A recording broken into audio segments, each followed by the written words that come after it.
All right. Ladies and gentlemen, welcome to another exciting edition of Ringside Rants brought to you by W Energy Drink. We can get your W Energy drinks at w.gg. Ringside Rants 10% off. Yours truly, Just Mike, approves of this situation. And as always, we have people with us tonight. We don't have no Phil, no smart markers. Wait, we have smart marks here. But anyway, Phil is no longer with us tonight because tonight is the last night we're going to be live on Wednesdays. We're going to go to Tuesdays. Is that cool, you gentlemen? Fine with me. Good. We're going live on Tuesdays starting next weekend or next week, not weekend, week. As always, I am Just Mike. To my right, we have the Josh, a.k.a. Back Harmon. Below me, we have J.A.T. Jordan. Gentlemen, how the fuck are you? Feeling a little exquisite. Exquisite. How are you feeling, Jordan? Sick. It's day 9 for me. If anything that could go wrong went wrong, including me getting on the podcast last week. New device this week. Yeah, cover your nose, Mike. You're going to need it. Anyway, before you go any further, I'm glad you're better. I'm glad you're with us. Day 9 of being sick. Also, there's a special guest in the house, and I will bring them on the stage as we speak. Chris, long time no see, my brother. How the hell are you? I'm back. You're back, bro. He's back. He's back in blue. I've been stupid busy lately, running MCW, doing some other stuff with wrestling, with Combat Sport Pro, and getting all over the place. Dude, I have nothing but great things to say about everything you're doing. Also, I want to speculate on something. Is KJ Orso arriving in the Gulf Coast soon? He is. He's on the August 1st Combat show. Oh. And if anybody don't know who that is, I'm not telling you his other name because I don't want to be come after.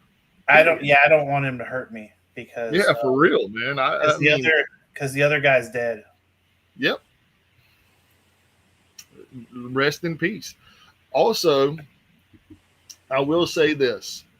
We talked a little bit beforehand, and not just tonight, but yesterday and a couple other times. And you wanted to get something off your chest? Oh, yeah. So there was something that was going around. There was supposedly a mutual agreement that somebody was going to step down from MCW. Truthfully, no, that didn't happen. No, I fired them. I fired both of them, actually. JB and Walter, I fired both of them from MCW. As other people will say, they are cancer to wrestling. And I'm going to go with that now, especially after that post where he tried to tell me to come pull up. I mean, what am I going to pull up to? Am I going to pull up to my show? Am I going to pull up to a drive-thru? I mean, if we're going to go to a drive-thru, I'm going to pull up and I'm going to go order a double cheeseburger. I don't know, man. That new Wendy's Takis, we ain't getting sponsored by them, but that new Takis burger at Wendy's is fire, bro. I heard. That sounds really good. Might give me some heartburn, though. I got a Wendy's right around a corner from my house. I might have to go get that. Dude, it's really good, man. It's really good. Yeah, I mean, he could have at least tagged me in the post if he's going to talk about me. Because I know these cryptic messages that he likes to post out there, and then he goes and says I'm sad afterwards. It's really weird and odd, but it is what it is.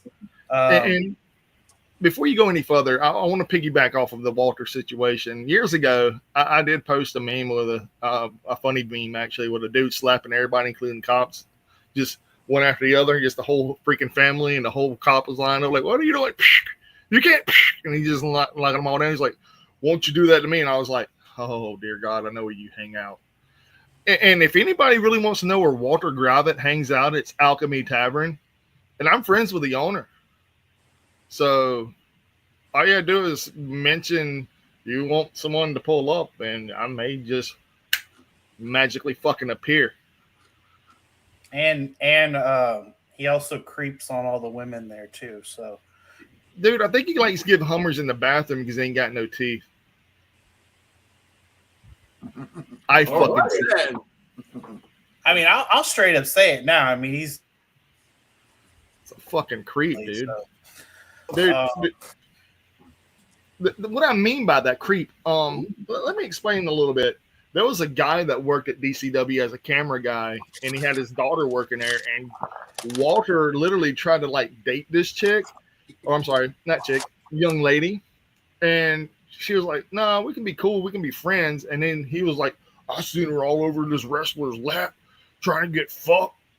And the owner at that time let her go, and then let her dad go later on too. And then come to find out, he's a fucking pervert, dude.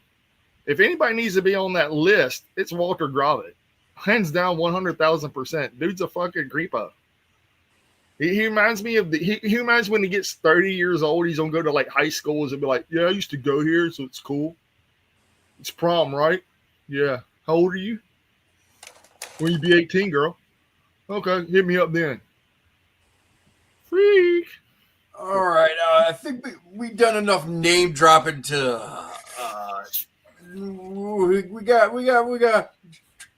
Watch the name dropping so we don't get in a little trouble here. So Yeah. This portion of tonight's program is brought to you by Uncle Eddie's Chips. It's lie, cheat, and steal chips all the way. Look at these things. They're freaking huge. No, Whoa, country's in dude. the house. It says roll tide. What's up, big country? Dude, that looks like, is that like a Flautas boat? They're Tostitos. They're just pretty much nacho chips. These are the hot ones. They got tahini on them, dude. Tahini is That's a delicious. tostada. It's like the whole shell. Dude, where do you get that at? Next door at the store. Next door at the store. You don't want to name drop the store? Give them a little publicity? I mean, it's called Chick Snotters. It's like a one-off store. There you go. Give them some publicity. All right, it's in the Mexican section. There you go. Let's say try a Mexican store. You probably find it. In the Mexican store? Dude, those That's not a delicious, slander. That's not a slander. I am half Mexican. I can say that shit. You can say that shit. Yes, you can. But no, seriously though, man. And the man with the hat, you got rid of him too, I'm guessing. Chris? No, what? The man with the hat, I was having- the man with the hat, whatever his name is. The stolen character from the anime One Piece. I was calling him Curious George's handler. Oh yeah, I fired him too. He looks just like the I did say that I fired him, but then he blocked me, so that was quite funny. Oh, speaking of which, they blocked you? Well, no, Walter didn't, but JB did. But they haven't blocked me. May I try to bring them on? Is that cool with you, Chris? They ain't gonna come on. I know they won't. That's why I want to do it. They ain't gonna show up. I know they won't. So should I try at least? I wouldn't even waste your time.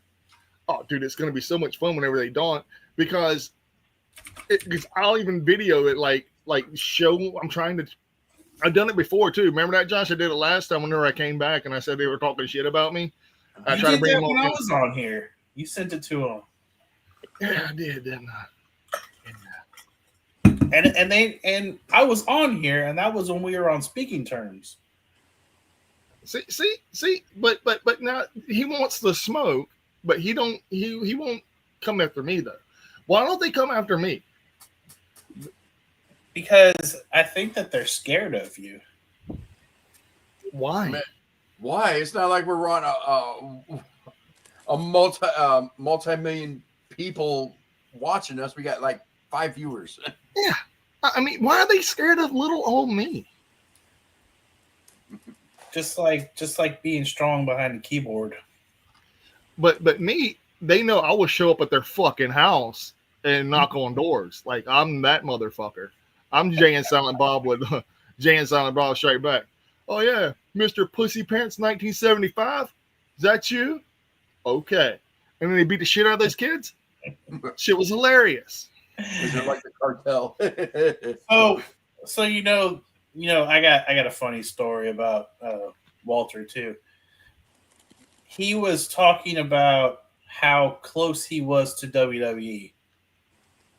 He said, "I'm closer to WWE than most of the people on the Gulf Coast. And I was like, how? Because you could buy a ticket to a show? That's about as close as you're going to get. I mean, now the question is, does he get to go to WrestleMania for free? No. Wait. Does Triple H know him personally by name? No. What about Tony Khan? No. What about Nick Khan? No. Yeah, fuck that guy. What about the owner of GCW? What about He thinks that because Brett Lauderdale? Brett Lauderdale knows me. He trains at the Diamond Mine. That Scott Armstrong? That gives him a connection to WWE. Dude, the only connection he has with the WWE is Scott Armstrong. And Scott Armstrong is probably like, thank you for giving me my money. Yeah, I'll put in a good word for you. And when they mention, he's like, yeah, there's this really weird kid that's in my training session. Fuck that guy. I guess I'm closer to WWE because I was back at Smoothie King Center one time, and Joey the Rat came out from under the dumpster, who happened to sneak into the event. So there you go. Hey, Jordan, did you catch Joey the Rat? Did y'all catch Joey the Rat? Yeah, I called him. I told him, hey, what's up? I wasn't gonna. He's my partner. What am I gonna do? He gave me the scoop, bro. He told me what it was a few years ago. He told me what Alexa Bliss was wearing. Oh, okay, that's what's up. Was I didn't watch AEW tonight. I didn't watch any. I watched some of it. I watched it. It was actually really good setup for All In. Really good setup. Okay. Nothing like oh shit, but yeah. Good go home show. Good go home show. Yeah, it was a good go home show. I just don't like the whole story with the belt being in the briefcase. Oh, you mean the smuggled jewels? I think they melted it down into the gold bars, maybe. Yeah, I just don't like that. I wonder if they're gonna debut a new belt. I mean, we haven't seen this belt in a while. I wonder if they're gonna debut a new one. No, man, it's gonna look brand new. They already got a new one. That's that unified one. But he never said he was getting rid of the Continental title. I have some shit news about that. All right, speaker shit news. Let's hear some shit. Hold on. Breaking shit news with JAT. Tony Khan made a statement saying that Omega and Okada fighting and them names on the belts and all that means nothing. He never said he was getting rid of the other two titles. He said, quote, if they feel like it, the winner can walk around with all three belts. Bro, how convoluted is this going to be? I like championship belts, so, I mean, it doesn't bother me. And the only reason it bothers me is, do you remember when NJPW had those three belts at one time and they convalesced them into the Intercontinental title? Well, yeah, there was that one. There was a unified one that was like WCCW, AWA, and there was somebody else. That was back in the 80s, man. Yeah, but they made a belt for it, and it was like a unified championship. Unified Continental title or something like that. Well, you know what? They keep advertising it as the Unified Championship. They keep advertising it, so I don't know if they're gonna keep it all. Well, they're gonna do the Continental Classic again too, which is fucking bullshit. Yeah. The two titles you were thinking of, Mike, was the Intercontinental belt and the U.S. belt, and I actually hate seeing both of those go to turn into the global belt. That is dude. The Intercontinental title was so much worthy, dude, and the U.S. title was a great title. Yes, it was. But I see why they got rid of the U.S. title because of all the non-Japanese talent being, leaving. But anyone who's ever seen that title, it was a gorgeous title. Dude, it was beautiful. It reminded me of the old NWA U.S. title. Reminded me of a WCW one, the NWA one. It reminded me of a real deal boxing belt. Yeah, that's what it reminded me. It just looks so good. The IC belt's history comes thanks to Nakamura. Oh yeah. That's where that comes from. Naito destroyed it. He ran around and beat it up because he must have knew what was coming. Well, anyway, Finlay destroyed the two, and they made the global belt, which all that is the number 2 belt to the world title. just like WWE has, just like AEW has. It's a token title. I don't really care for it. But it's a good token title. You're talking about the IWGP US title, right? The one that Phil has? That they got rid of that. That is gone. They destroyed it. Yeah, they converted over to the global one, right? Yes, and the global. It's like, okay, you can't have the world belt. Here's the global belt. Like, really? It doesn't even look that good to me. But I'm just like, No, really? It's trash. It's trash. But now, what is this new title they're going to unveil for the Unified Continental? They already debuted it. It's actually a fucking badass belt. They showed it. What's the name of it? Just Unified title? Yeah, it's they just call it the Unified Championship. That's fucking stupid. I mean, at least give it a cool name. Why couldn't you just call it the Triple Crown? They tried that with the Ring of Honor one, the Strong belt, and then the Continental Classic belt, and that was the Triple Crown. And then guess what? They had to drop all of those belts. Yeah. So they just split it all back up again. So it's in my mind, I can't fathom stupidity. But yeah, it's also hard to follow wrestling this week alone. You got Monday Raw, Tuesday NXT, Wednesday Dynamite, Thursday TNA is TNA and Collision. Mm-hmm. Then Friday you got SmackDown and ROH, and Saturday. What do you get? And probably some GCW. Oh, GCW's on Friday at I think at midnight. So you got a GCW event. Hold on. What was that, Chris? You got the WWE events this weekend too. Yeah, I know. It's no competition. So you got the NXT event that's going head to head with All In. And no, they're actually going real early. Yeah. I know both of them are. They're both starting at 2:00 Central. Saturday time. night's main event starting at 2. No, and then Saturday night's main event starting at 7. Yeah, Evolution. And then Evolution is on Sunday. Yeah, it's wild. And then the G1 hasn't even started yet. dude, we already know who's winning the G1, right? No, we don't. No, ZSJ's already the world heavyweight champion. No, he don't have to fight the G1. But we're gonna have to on another stream before it starts. We're gonna have to pick our winners. Oh yeah, of course for the G1. Yeah, I get it. But for All In is like what is WWE gonna do on Saturday night's main event? There's nothing shocking. Goldberg versus Gunther. I don't know. It's either one of two things going to happen. Is like it's going to be a 1 minute squash match. Goldberg. Goldberg. Or they're actually going to make Goldberg work and fucking Walter going to beat the shit out of him. Or Gunther beat the shit out of him. Gunther's winning that shit 100-fold. Yeah, because I agree. But what do you think, Chris? Think Gunther's going to roll over him, or do you think that he'll give Goldberg one final push? I mean, if you're gonna go out the right way, you need to go out on your back. It's his retirement match, supposedly. Supposedly, yeah. And we have shocking independent local news, don't we, Chris, about Mr. Gary Rockstar Gable no longer with this company here? Yeah, that's what he said. He was no longer with Diamond. So. I had to hit him up. I'll go to my cousin's restaurant tomorrow and talk to him because he lives right across the street, kind of. So I'll go there and talk to him. Yeah. I would love to bring him on, but he said he's doing a podcast, and I don't want to.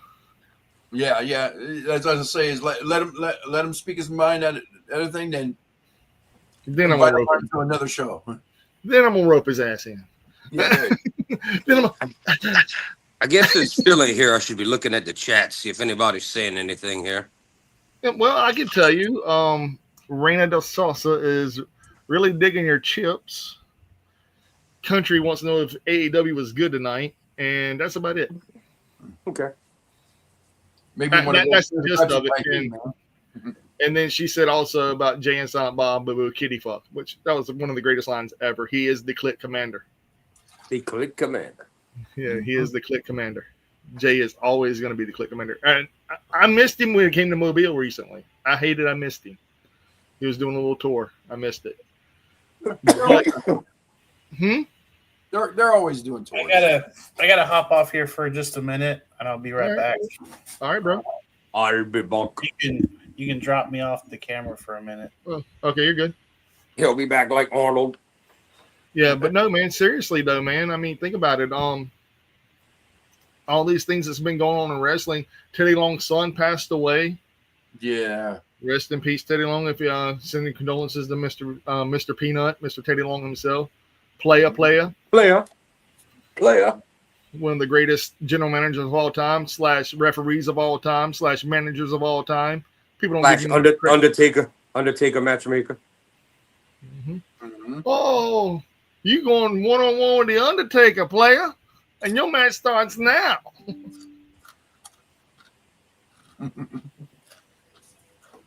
Yeah. What else was going on? Nobody mean a what? Just so much. Yeah. They had a bunch of news this week, but I didn't actually click on anything because, like I said, I was sick. But something about Braun Breaker's secret plans were exposed of what they plan to do with him in the future.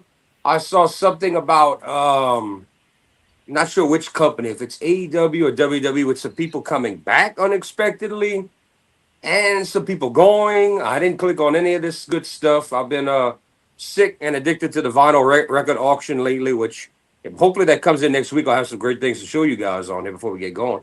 And they say Shayna Baszler might be back with WWE. Yeah, I just saw that. I was gonna say that Shayna Baszler's back, and she's a backstage producer for NXT. Good for her. I'm glad. It's better than being fired. Hell yeah, dude. I mean, she's getting up there in age. Triple H gave her a chance when Vince would have never shook, took a look short of to back up Ronda and the Horsewomen. Vince would have never gave a damn about Shayna Baszler. Good on her for being able to score a job with NXT. How do y'all feel about the Paul Heyman's new name change to the Oracle? Do we really need it? I mean, you don't need a name change, dude. He's always been the wise man, or as I like to call him, Mr. Controversy. Paulie, I call him Paulie still. Yeah, dude, it's Paulie, man. It's Paulie. Even whenever he was owner of ECW, he was Paulie Dangerously. Yeah. The best part.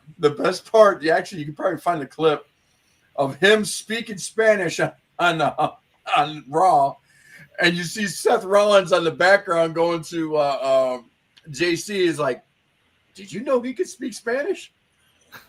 He's like, no. Okay, in the background while you guys talk, I have the volume off. I'm gonna put on some of that secret news I always get, and if anything good comes on, I'll let y'all know. All right, cool. But no, the only thing good that I've seen, well, it ain't really good. It's a bunch of BS, basically. Seth Rollins and Becky Lynch's house got burglarized in Los Angeles. I mean, what did they get? Did they take his clothes? I bet they left all the fucking clothes, didn't they? I never even heard that. Clothes? Yeah, I bet they left the clothes. What do y'all think about the new Godfather post on X, dude? Have y'all seen him, how ripped he is? No. Dude, he's ripped, bro. He is ripped. Maybe one final match is Papa Shango. I mean, I dig it. Well, he's always been he never really let himself go. He was still, even though he stopped wrestling, he's still a big guy. And one of the nicest men you'll ever meet. Oh, yeah. Speaking of nice people you'll ever meet, Tarzan Duran is going to be in the IWA Carnage Cup this year, along with Necro Butcher, Bryant Woods, Kasha Uki Sakura, or Sakudo, and Tommy Trainwreck. I don't know any of those guys, but good luck. You know who Tarzan is. Well, I know Tarzan. I know who Tarzan Duran is. Don't get me wrong. And Necro Butcher. I know Nick. Okay, well, I've heard of Necro Butcher. Never Dude, really. He was in Ring of Honor for a while. The must original be- Ring of Honor. Oh Yeah. boy, Charlotte's fucking feelings are hurt. Oh, Why Lord. would someone call her Charlie? Did The- her titties pop again? No, the reference with her and old girl when she said she was 0-3 of getting married, and she's like, "Oh, that's Ashley. That's not Charlotte." So I didn't expect it, and my reaction was genuine. And I have to remind myself when the people boo me that they're not booing Ashley, they're booing Charlotte. So it's a pity party. No one cares. No. You're a public entertainer.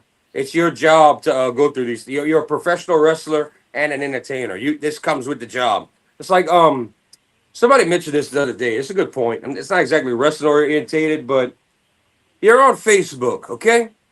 If you're on Facebook, that means I have agreed to give up my privacy if I'm on my information is public, okay? Mhm. So these people that come on here, these girls, oh, you stalking my page. Oh, what you looking at my page? Oh, this or that you hear about. No one's in the wrong. You gave permission that people may look at your Whatever. stuff at will when you signed on that dotted line that you created an account. So I don't feel sorry for any of these people. Bullying is another thing, but this one looked at this one looked at that. You agreed to that. You agreed to put yourself in the tabloids. Congratulations. Just like people who do OnlyFans. Well, I didn't sign up for that. Well, you kind of did. Yeah, you did. I mean, what do you think OnlyFans was for? Yeah. When you bend over and you just say hello, hello, hello. Yeah. Hey, what is that? Your feet, or is that? Oh no! Oh no. Dude, I was watching, and this is a little bit off kilter here, but have y'all ever seen the cartoon on Fox called Universal Basic Guides? No. I didn't either. The first season was awesome. I caught up on it on Hulu.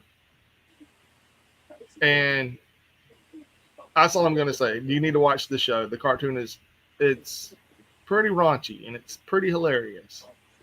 And it deals with stuff like everyday stuff. Oh dear. I got some bad news for you Raw fans. Uh-oh, what happened? They're going to 2 hours. Oh no, not you wish, but oh boy. Like 2.5 hours. So Yeah, I hope y'all ready for this if y'all watch the show. So the headline is former world champ is ready to come back full time. Would y'all like to guess who that full champ is? Can we give it multiple choice? let's see. I'm gonna make it very simple. A woman. Oh no. No. Shoot, bro. Shoot. Trish Stratus. You wish. Not that good. She already Michelle here. McCool? You wish. Not that good. The sister of Freebird. No, man. Come on, man. I'm watching it right now, and they saying the talk is it sounds like not just Evolution. She's going to be back full time. Also, I don't know if y'all caught. Yeah, I know how horrible, right? I don't know if y'all caught that. Supposedly, her sister claims she was never contacted to be at Evolution, which we know she's even more garbage in the ring. Well, I like Brie, man. I mean, she's cool, man. She's the cool She sister. can't wrestle. She can't Yeah, wrestle. she can't wrestle. She's all ass. She cannot She's the wrestle. cool sister. She's the cool sister, though, dude. Yeah, Think she's about a it. Cool she's all person in ass. real life. Cool person in real life, sure. Can't Even though wrestle. she's though. vegan. Even though she's vegan. But Bray Wyatt is getting honored by the WWE in the game. yeah, I already know. I'm just going over the news as it comes up on this shit. Getting honored. What do you mean? Like next year he's going to be in the Hall No, of he's Fame? already in the new. No, this year. dude. 2025.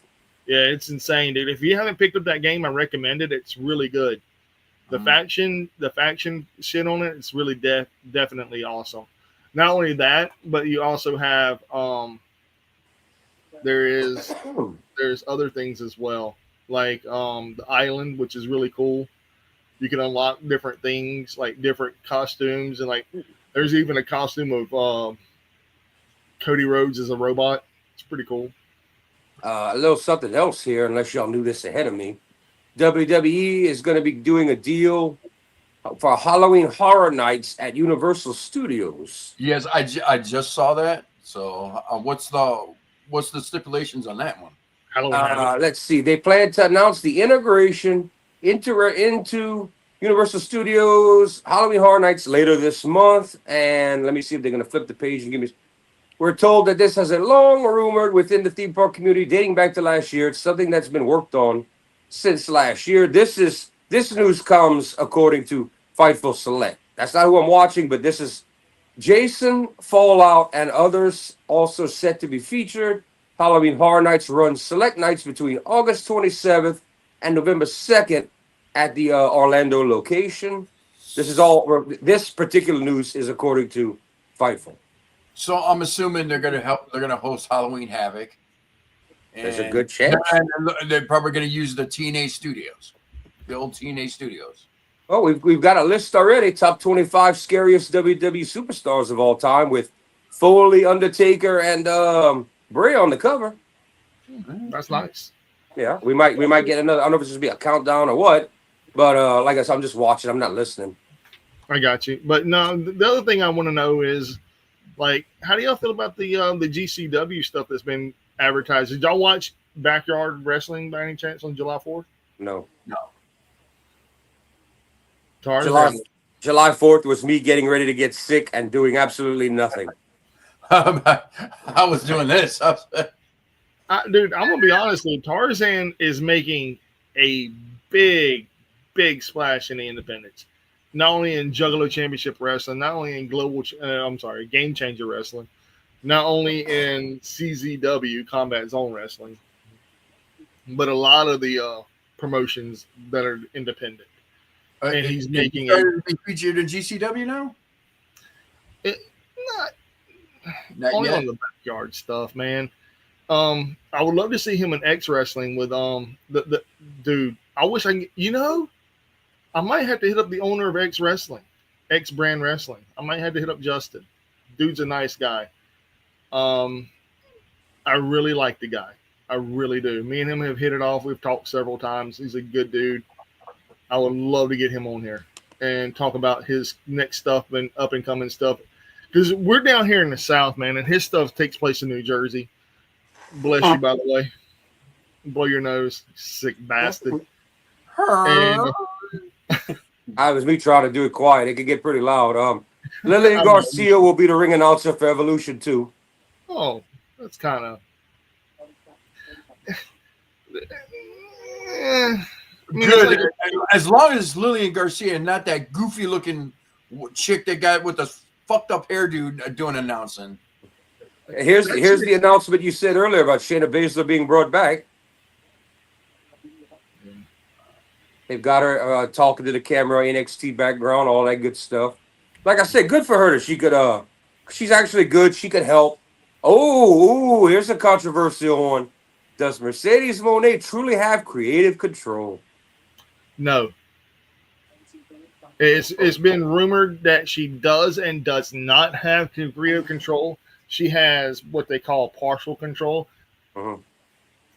but she does have when she don't have when she will lose or when she won't lose, but she does have the way her story goes. Tony Khan is reported say, which he already said this like a month ago, but he's like she has zero control over anything back. Of course, he's going to say that. Yeah, I think she has control over her story, but I don't think she has control of yeah, you're losing that belt tonight. I think everybody's learned their lessons from Hogan. Dude, I don't know, man. Do y'all remember the DX finger poke of doom? The DX one. You got to describe that a little bit. The European title. Yeah. Whenever Triple H poked Shawn Michaels and Shawn Michaels did the big floppity flop flop flop. Boom, boom, boom, boom, boom. Yeah, and then Triple H was like, and he went over there and pinned him real quick. God almighty, dude. It was hilarious. It was a mockery of the whole Are we thing. talking about the original DX when he hands him the European belt? Yeah. Okay, I remember that. I'm so honored to be beat by you. Yeah. It was great. I mean, it was great. So, I mean, but no. Anything else good happening? I'm reading right now. Just everybody. MJF blasted WWE and Punk. The other stuff, things y'all brought. Oh, 25 What about years since Bash at the Beach 2000. Yeah, but what about this one? Did MJF go too far tonight against Mark Briscoe? Ooh. It should have been you in the car instead of your brother. You know what? Honestly, you know, How do you feel about it, Josh? pull the curtain back a little bit. You know, they have to arrange something like that because if that was unscripted, you know, he would have beat his ass. Yeah. Tony Khan wouldn't have let that go if that wasn't scripted because he'd have been worried about his damn sponsors. Yeah, because I mean, you have to get like I'm pretty sure that he had to get all around permissions. Yeah, and if I had to use my brain, what would Mark would be like? Man, if it was Jay, he would say, "Run with it, bro. It's the business, you know." Like I'm gonna do it. Jay would be cool with it. Hey Tony, this is all clear. Hey, y'all sure y'all good with this? MJF's gonna do it. Yeah. You know, I that has to be 100% a work. Okay, it's a work, but did he go too far for the fans to take hold, or was it the greatest heel move ever? MJF's known for pushing the buttons. Oh yeah, Especially, dude, Dustin Rhodes don't want to work with him because of it. That's what I've heard. I don't know how true that is. Yeah, that's hard to tell. Well, because of when's the last time they were in the ring together was whenever he called him out, and they actually mixed that whole thing with him and MJF. Dustin's a hard one to say because I'll watch him do interviews and he stays in. He plays like he's real, but he work shoots you. Like he will keep kayfabe the best he can, even when he talks to his brother outside the company. He'll be like, oh yeah, I should beat that guy's ass. You know, he tries to play kayfabe, but that he's real. So hard to tell with Dustin. What do you think, Josh? Do you think it's legit, or do you think it's beef between MJF and Dustin?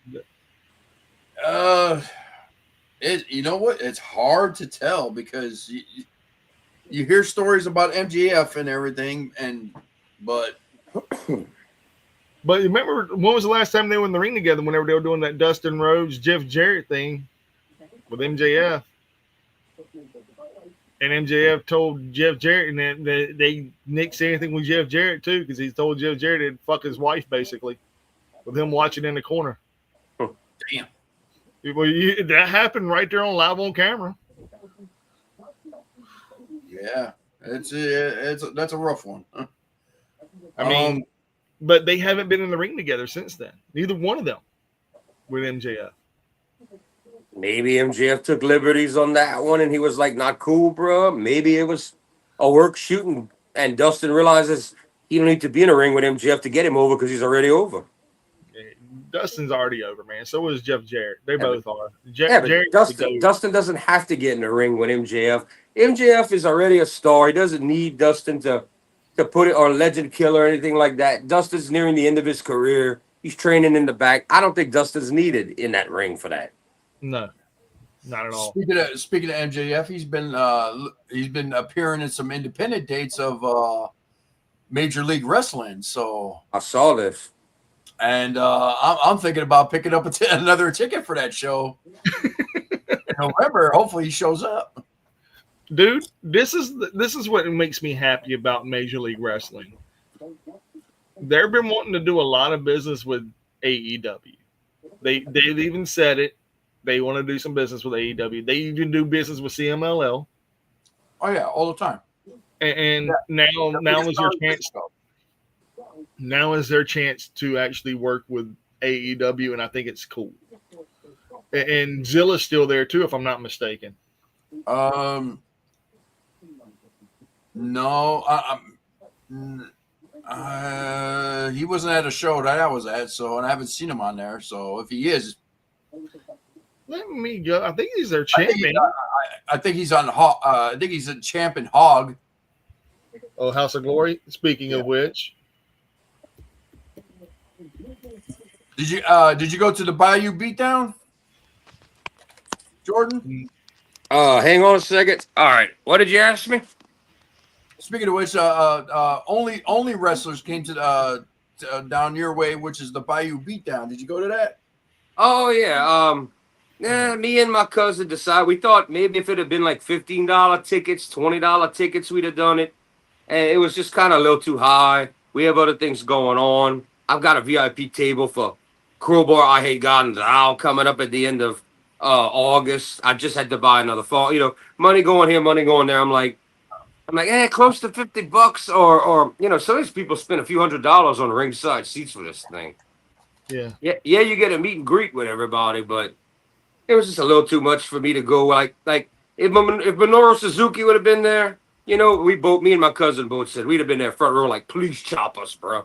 That's a whole nother story. Or if it, if it had been somebody really legendary like that, I think Mike was the one that mentioned RVD's foot was messed up. He wouldn't be in action. He was just going to be there.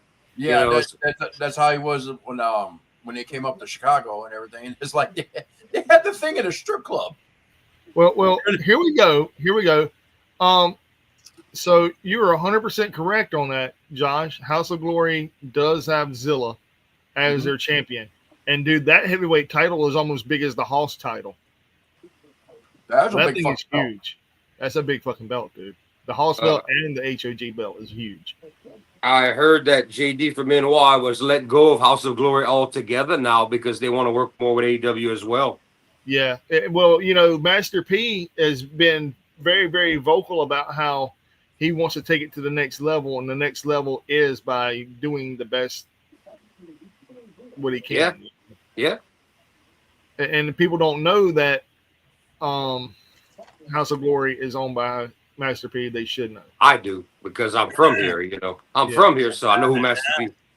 Yeah. But that's only going to benefit House of Glory having AEW. Oh, who's your main event tonight? Oh, it's AEW so and so against. So that's only going to boost House of Glory's ticket sales. Yeah. I mean, I know Zilla's been vocal, like he's calling him like, he's like, hey, cuz, you need some help? Give me a call. Yeah, well, here we go, man. July 11th at the Halton Theater in Texas. July 11th, Texas, House of Glory. Sunday? 2 days from now, dude. It'll be Friday. So Friday? It's Friday. Friday is going to be live. It's going to be live on Triller TV Plus. Okay. I have a question for y'all before y'all jump to something else. All right. Before we go any further with this, though, there is another one in Philadelphia. Well, I'm sorry, New York. The debut of Priscilla Kelly, who was let go by, I want to say, WWE. WWE, yeah. Yeah. Wasn't an Alba Fire? Ain't she Alba Fire, or was she Isla Dawn? She was one of them. But Alba Fire, yeah. Yeah. She'll be making her debut Friday, August 1st, 2025 at New York City Arena. And bell time is at 8 p.m. Now, here's the good one. September 4th in Philadelphia, Pennsylvania. Shotzi, House of Glory, Triller TV Plus. They're getting people. Actually, she's going to be making an appearance at this local promotion called Black Label Pro. I think in August. She's going to be coming my way. So I get the sign. I thought she was grabbing your bag of chips to be like, she's coming your way. Let me eat a chip. Yeah. No. So I think it's going to be really cool, man, that she shows up and does all these good, cool things with House of Glory, CW and CZW and GCW. I don't even know if she's going to be in Combat Zone. Probably not. But, you know, she came from Evolve. And a lot of people from Evolve, because, you know, WWE bought the company. Shocker. I mean, you know, it is a thing. So, but Shotzi versus Matt Cardona. When we talking about people coming in, how about we talk about somebody that wants out? What's you guys' opinion on Tony Khan isn't letting Britt Baker walk? She wants to walk. What's y'all's opinion on that? There has to be a mutual agreement on when she can go. She wants to go to NXT. She wants to start over, but she don't know if she wants to start over because she'll have to give up her practice. Is it worth giving up her practice for? Yeah. Mentioned that before as well. But if she leaves, the only other place I see her going to be, and I know this sounds crazy, but for me personally, if she leaves, she's going to either GCW or somewhere in the tri-state area up that area. You got House of Glory, you have MLW, and you have GCW there. You're talking about her taking independent bookings versus a contract where she's locked in. Yeah. Yeah. I think she'll make more money, dude. I really think she'll make more money taking independent bookings over. I think she would do all right. But the other thing is, if you got your business all that together, I don't understand. I don't know. Like, she's not just a dentist. Like, doesn't she have her own business with workers under her? Yeah. All right. Well, get you a couple doctors, keep your business running, bringing in that cash cow, and get in the ring. And when you're ready to retire in 3 to 5 years, if you're too banged up, go back and be a dentist. Make money both ways. That's what I say. I mean, yeah, but do you really want to see her in the WWE, man? Be honest. Do I want to see her in WWE? It doesn't matter because I'm not going to watch it. Now, are there people that want to see those dream matches of, wanted to see her versus a Charlotte or a Becky, you know, the old guard? A couple years ago, that was hot talk, that she would go over there and fight like their best versus their best. Could it draw money? Yeah. Would it make enough buzz? Sure. Am I going to watch it? No, because it's WWE. I don't think they would watch it. You know what? Honestly, if it was a couple, it's like Jordan said. If it was a couple of years ago, that would have been a draw. Now, no, their women's card is so stacked. They are. Dude, who's she gonna wrestle that ain't gonna make her look like a sack of potatoes? I ain't trying to talk bad about Britt Baker. I swear to God, I'm not, dude. I think Britt Baker is one of the most talented wrestlers in the world. Oh, yeah. Hands down. She is a talented female wrestler who can go toe-to-toe with anyone. But I'm being honest. Julia and Stephanie McCool. Oh, they'll tear her ass up. Roxanne Perez? Then she'll tell, yeah. Triple H knew what he was doing. He's got some of the. We're not even in the prime of what these women are going to do on TV yet. Hold on. Let me explain this to y'all. 5 to 7 years ago, 10 years ago, when the black and gold was a fucking thing, yeah, it was all men. It was all dominated by the best of the best of the men. And full horsewomen. Okay, sure. I'll give you 2 of them. I'll give you Bailey. I mean, I'll give you Becky. All 4 of them were champs and pushed all over the television, bro. Yeah, but the other 2 were not. But the other 2 were not that great, in my opinion. Charlotte is on another level, but that level has been chopped down so much, dude, because of her injuries. Yeah. Mm-hmm. Sasha / Mercedes, her level was so high, but her talking level made her chop down so fucking much, man. She's not very. She's very one-dimensional on a microphone. Yeah, that's why her title reigns were only like 3 days. Yeah, and it's me. Cool. That's great if you're that guy or woman, I should say. But she looks like a Fraggle Rock. She looks like a Fraggle. But I think the workhorse out of the 4 is Bailey. 100,000%. Now, like I said, the best 2 is Becky and Bailey. Now, Becky coming back, she was up here, dude, and she came back, and it's been knocked down. The only woman out of those four that still has any relevance at all is Bailey. And Becky's gonna have to hand it over because y'all know American women's wrestling. Your career don't last as long because it just doesn't. I mean, look at the women you named that are so stacked. All of that stardom talent in the company now. When those women get up there, bro, they're gonna murder. You could forget all the rest are gonna be bye-bye. And wait till Sol Ruka comes to the main roster. That too. Oh man, she got that awesome finisher. Jesus Christ. the women's best era ever. I don't believe it's begun yet on Raw and SmackDown. I don't. No, hear me out though. Remember, 10 years ago we had the best of the best of NXT was the Black and Gold brand. That was the best wrestling in any promotion. I mean, I'm talking AEW. I'm talking whatever. And I know that's 10 years ago before AEW even got started, but I'm talking. They were good. Not New Japan level good, but they were good because I watched the Black and Gold.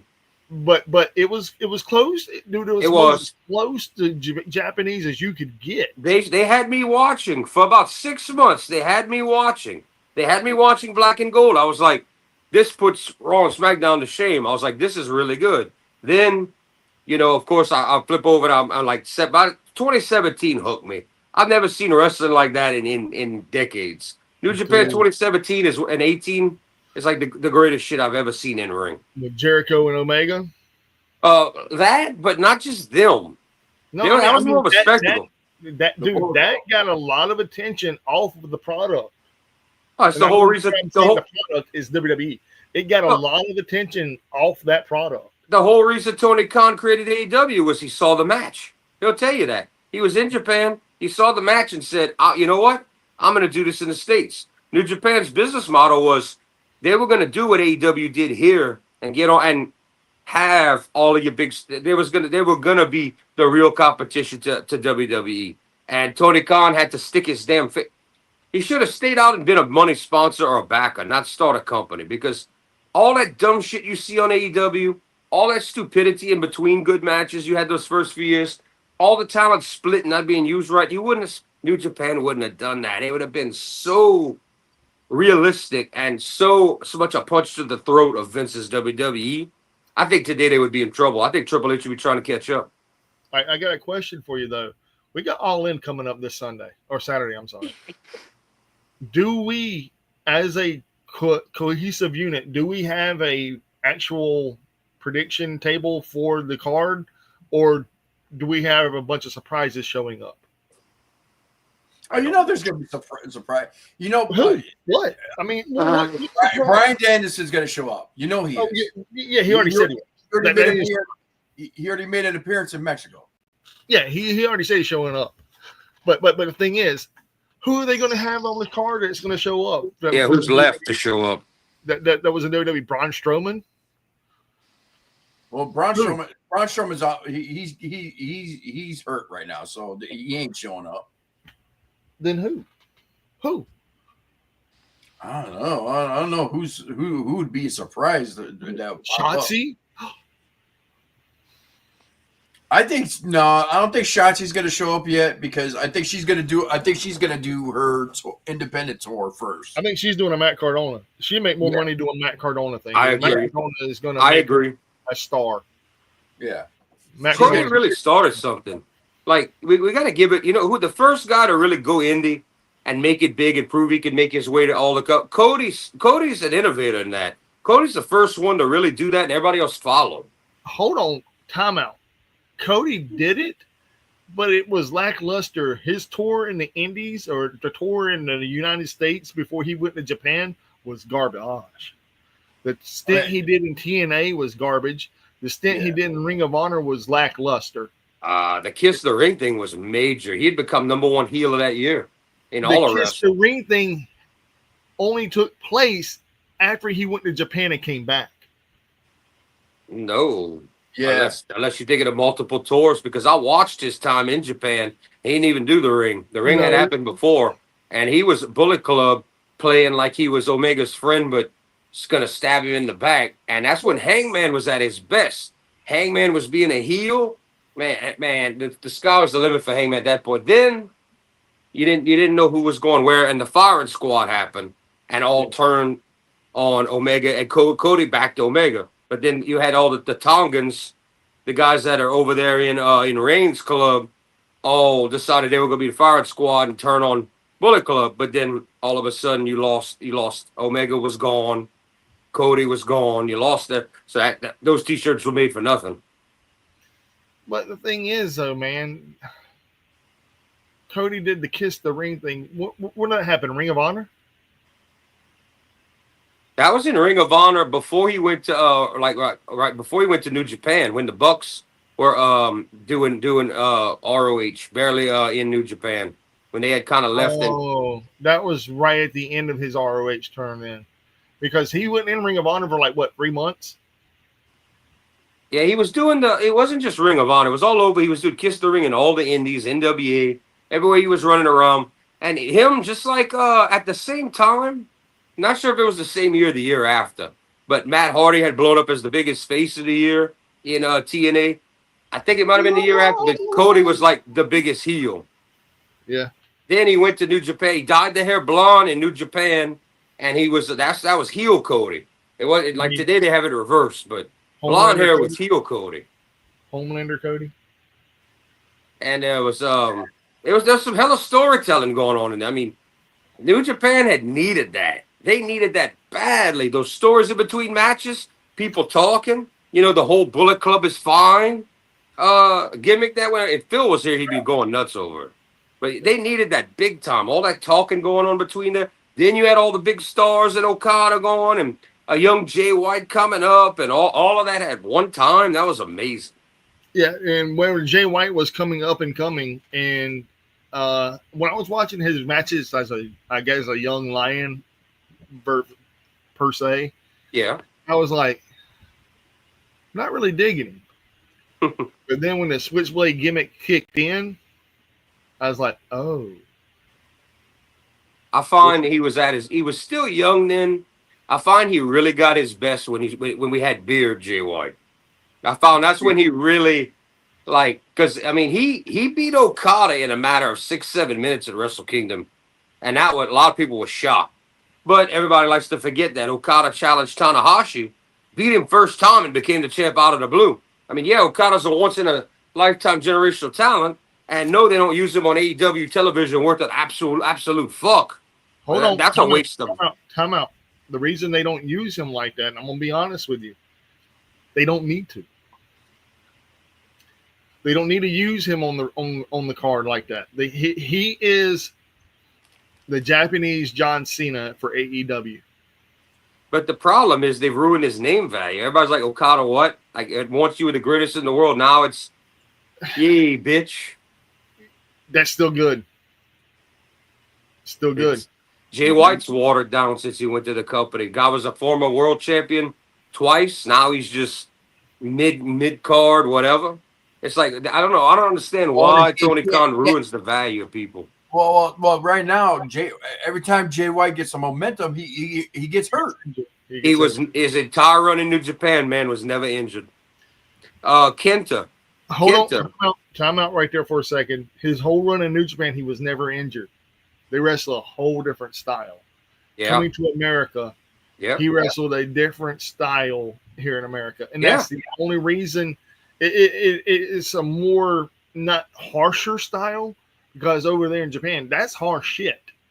That's strong style. That's brutal at its most brutal. And the problem is the flow. The problem is the U.S. flow in matches. And that's why Kenta was always hurt in NXT.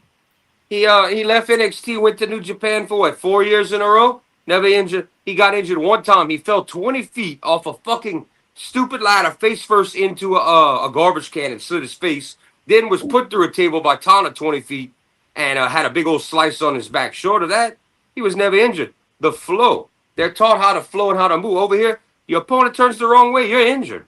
You're injured if they don't know how to work. Well, think of it like this too, though, Jordan.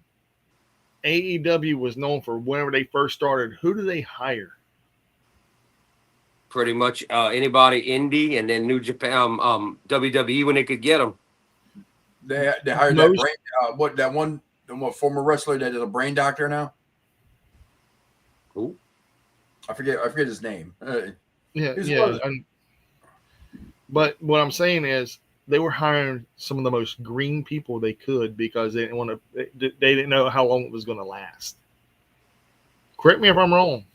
I mean, I don't know. They had Yeah. some, they had some names. When I'm not talking about All In, I'm talking about AEW's first. All Out 2019.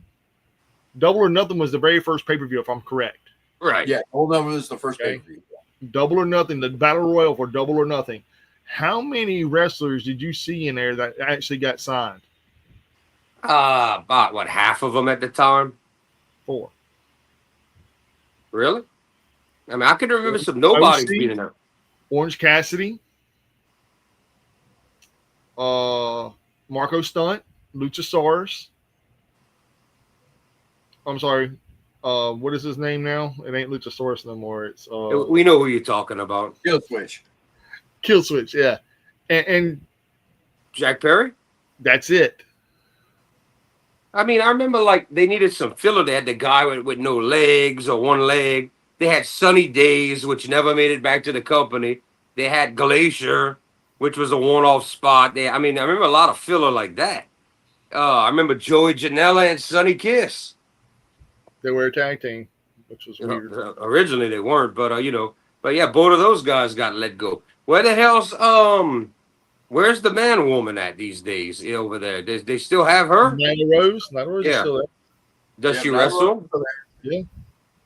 So I remember for months when I was watching AEW, I didn't see her for months. They took her off television and because of that Vicky Guerrero thing. And when they brought her back, they repackaged her on Ring of Honor and they pushed her on Rampage. And then after Rampage got canceled, now she's on Collision, I think. Yeah, that's another thing I don't like. I know Yeah, I haven't seen her in a while. I know they made Collision for Punk pretty much. It was the Punk show, but why not go with Ring of Honor has no show? Why not make that Ring of Honor and put your talent on there and let it be on set? I mean, I don't get it. That could have been Punk show and call it Ring of Honor. Why? Why do we have Ring of Honor if we're not gonna do nothing with it? It's a joke. It's 5 more titles for nothing. And I'm really, really upset that they let go of the Righteous. That don't pissed really- me. I don't really know Yeah, that. rid of the Righteous. Oh, damn. They were good. But then Vincent they and got Doug, they got so many wrestlers they don't even know what to do with them anymore. they got rid of Bear Bronson because of the domestic violence situation. They got rid of the crazy psychopath Jimmy Jimmy Havoc. Havoc? Yeah. Yeah. He was the first. They got rid of him a long time ago. He was the first guy to go that was under a contract that they thought they were going to use. He was the first. I'm not going to say big name, but he was the first International. okay. Yeah, like you're going and you're not coming back. Well, the reason why they got rid of him was not because of the Me Too movement, even though that he was part of the Me Too movement, but they got rid of him because he went after Tony Khan. Oh, okay. Yeah, which was Damn it, and I got something I want to get signed by him too. Jimmy Havoc. Yeah, I got part of the crack. I was there for 2019. I got part of the Cracker Barrel. Nice. So I already got Joey Janela to sign this. I just need Darby and Jimmy Havoc. Oh man, that'd be cool. Well, you'll probably Orange bump into Cassidy was Darby there one of too. these days. OC was in that match too, man. Ooh, Orange Cassidy? Was he in the Cracker Barrel match? There's 20 people in that Cracker Barrel gauntlet. Oh match. no! It was only Jimmy Havoc, Joey Janela, and No, you're talking about the Hart. They had 2 Cracker Barrel matches, dude. They had Yeah, one That that was like, sponsorship. and they Well, had yeah. one that was like they had one that was like the Battle Royal match, and then they had one that was like a Cracker Barrel match, and they busted the Cracker. no. This is actually from the Cracker Right. Barrel match. So yeah, Right. this is the one with Joey Janela, Jimmy Joey Havoc. Janela, Jimmy Havoc, and Darby. Darby. So I need Darby to sign this. So if that was that far back, I actually watched that one. I was there. And that's whenever they. I think Darby's the one who went through the Cracker Barrel, if I'm not mistaken. Yeah. I think I quit watching AEW in January 2020. Did they start in 18? What year did they start? 19. I watched them for the entire first year for sure. I would never missed anything. And then, like, by the time that January was it Revolution, that pay-per-view that's called? Yeah. By the time that Well, came around, I was like, I'm not Revolution interested. is- Revolution was Revolution 2020 because I was there. It is I in was there March. for that one too, and that's when after 20 after that pay per view, then the world went to shit. Yeah, and I quit. I quit watching. I had no reason to care to buy it, to watch it. I didn't like the $50 pay per view scheme. I was The like, I Stadium could pay. Stampede matches. I don't know. I gave him like a year. I gave him a whole year. Watching every Wednesday, watching it, buying every pay per view of the 4 of them or whatever it was. And I was like, you know what? It's just not for me. It's just not good. And they were Tony getting more. Khan is went up what 9 pay-per-views now? 9 pay-per-views a year. You've got their Something like big that. 4. Then you've got Fighter Fest. Then you've got I don't know if they count. Ain't a pay-per-view. Fighter Fest ain't a pay-per-view. All right, I know the big 4. It's like So it was at Double or Nothing, All In, Full Gear. Full Gear, Revolution. Yeah, That that's was well. It first started out as Double or Nothing, All Out, Full Gear. Revolution. That was the 4 big ones. Now we get World's End. the what is it? crossover, the Forbidden Door. Forbidden Door, yeah, there's that one, and then And you get what was the one they had last month that I didn't order it because I am the one before Double or Nothing. What was the one before Double or Nothing? You know what? Screw this. I'm bringing the damn lineup for. Yeah, you do that, bro. Yeah, You do that. You do that, bro. You do that all night long, hard. night long. Here we go. List of all Elite Wrestling pay-per-view events. Here we go. Okay, let's start in 2025. Well, actually, let's go back to the beginning in 2020 or 2019. You had Double or Nothing Fighter Fest, which was really not an actual, because it was for free, and it took place on June 29th, 2019. And then you had Fight for the Fallen, which was July 13th, All Out, and then Full Gear. Those were the big 5. They got rid of their Bash at the Beach or whatever they were doing. And then the next one was Revolution, Double or Nothing, All Out, and Full Gear. That was in 2020. You only had 4. And then 2021, you had Revolution, Double or Nothing, All Out, and Full Gear. 2022, you had Revolution, Double or Nothing, Forbidden Door, All Out, and Full Gear.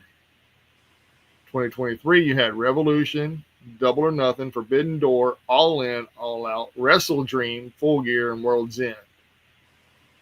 In 2024, this is where it gets fucking stupid.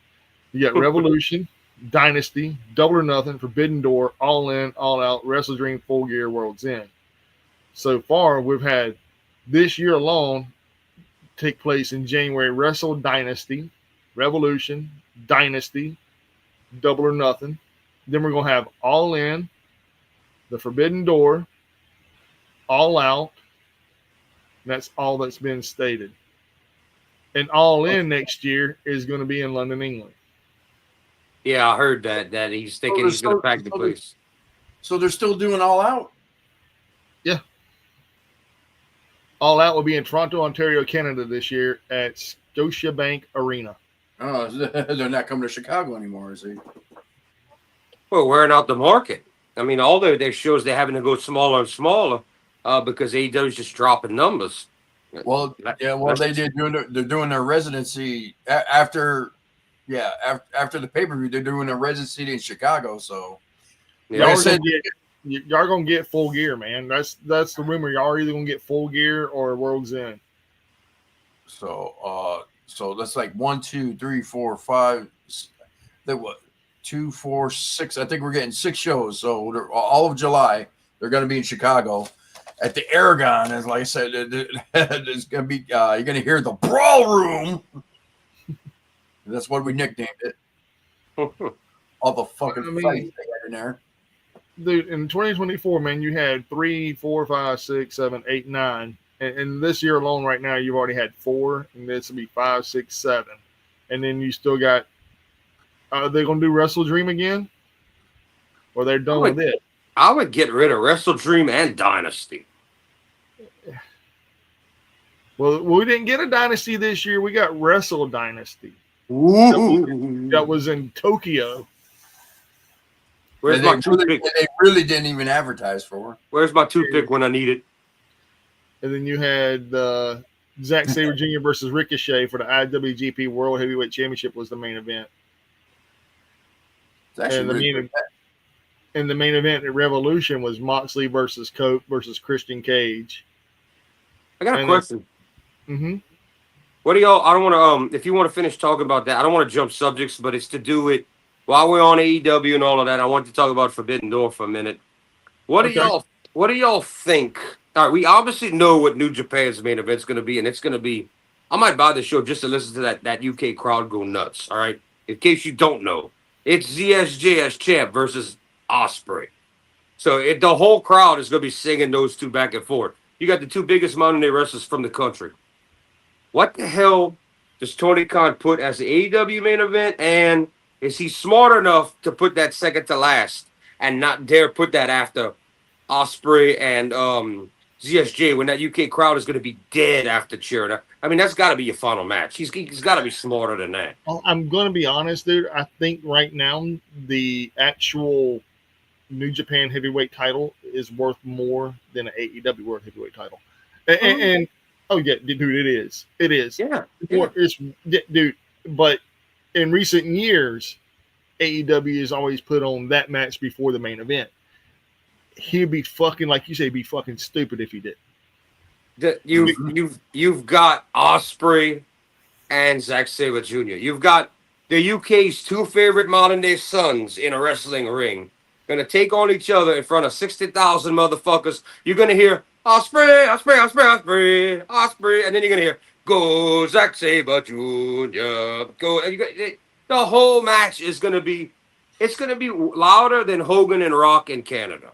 That's what you look. You're getting ready to see one of the most historical fan participations in a wrestling match of all time. That is what's gonna happen. Do you want to hear the bad news about this? Next to Kyle versus Kyle. That shit was awesome. But do you want to hear the bad news? Do you want to hear the bad news about that match, though? Yeah, sure. One of them only works for the company that the pay-per-view is for. Mm-hmm. The other one doesn't. So who wins? The guy. It's very easy. Zack Sabre Jr. is going to walk out with the title. Yes, he has to. But he has to.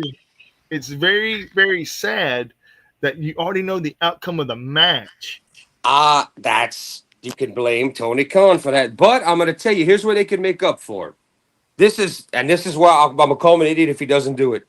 All right, Mike, we have to have ZSJ win as champion versus Will Ospreay, okay? Will Ospreay is one of your hottest people in AEW. What would you do if you were the booker of that match? Use your head. What would you do if you know how this has to go? What's your best way you could capitalize on this? What's the best thing you could do? Finish. Huh? Dirty finish. That achieves what? She's face for both players or for both competitors. The best thing he can do is you got to have somebody ready for Ospreay to battle to build that story up, and it costs Ospreay that match, and it leads Ospreay down a whole 3-month or whatever program. If you're AEW, he's your AEW guy. You're the booker. You fucking Tony Khan. Book that shit. You know ZSJ just to win. Book that shit to where you make money out of it after, and put Ospreay. Okay, whoever's gonna be against Ospreay, build that sucker up. ZSJ is gonna ride off into the sunset as champ. Fine. Do what you got. The crowd's gonna buy into it. They're gonna love it. They don't care who's winning or losing. Do what you got to do to make Ospreay and your next guy to that level. Okay, bring Jay White out and let him fuck over Ospreay. I might start watching the show. You already know who it is. They're wrestling it all out. I mean, all in. Josh knows. I don't know. Maxwell Jacob Friedman. Really? Oh, you think he's going to win the Casino Battle Royal? He has to. I'm still hoping for Jay White. I mean, He's injured still. I'm waiting for him to just magically pop up and be like, "Bitches, I'm the main event." Well, I know whatever surprise that's going to happen is going to happen in that match. It's always in that Casino Battle Royal. The surprise shows up. Somebody's gonna show up. So we'll see who that is. I already got it picked. I already know who it is. Y'all ready for it? Yeah, go ahead. Alberto Del Patron. Oh, He can. He's still signed with AAA. did he get released? No, he hasn't gotten released yet. And Are you then sure? I'm messing around, dude. I really don't. Dude, do y'all remember at the beginning of this year, Ospreay and MJF had that big face-to-face with Daniel, and Ospreay wanted to challenge Daniel Garcia at All In, and the NJF wanted to challenge Ospreay or Daniel Garcia at All In. Y'all remember that? Mm-hmm. And then all that shit. Well, it got screwed around and all that shit, and now who's wrestling who? So you really thinking out of everybody, you going with MJF to show up in that main event? Well, who else do you have that can make a statement besides Jay White? But That's who I'm. If he's injured, who do you have? Who is your second go-to, Jordan? Seriously. That's what I'm. That's why I wasn't. I'm not telling you were wrong. I'm saying you're going with MJF. I'm trying to think about who's in the company and who legit could do it. Besides the one I'd want to see. I mean, there's always a problem with. There's always an issue with Adam Cole. If something goes wrong, he gets injured. There's always something wrong. I mean, if it wouldn't be for that, I think he'd have been the man to beat Punk. Not that I like it. I think that's who they would have went with. But I don't see why are you going to use Adam Cole when he's a glass jaw. So who's left? You've got Jay White. They haven't done nothing yet with, and that knows Ospreay. You have MJF. Who else do we have? Darby. There's another person. There's another. No. Darby is a joke. Now there's another person. I'm not saying any names. You should. Swerve. That Swerve versus Ospreay match. Have we had that yet? Yes. But the thing is he's already booked for a match that day. I know. Yeah, but that doesn't matter. It don't matter, dude. Or even better yet, now this right here would make complete sense, and it would throw a monkey wrench in every fucking thing. Big Bobby Lashley. That'd be weird to see him like without the Hurts alone to cost that match. That'd be weird. But he's in the match. Just have MVP at the top of the ramp, and as soon as Ospreay does the hidden blade, the music hits, and two members appear, which is Shelton Benjamin and Bobby Lashley, come through the crowd, enter the ring, distract the ref. Shelton Benjamin's good at that shit. Bobby Lashley spears him. Is Ospreay in a group or is he solo right now? Solo.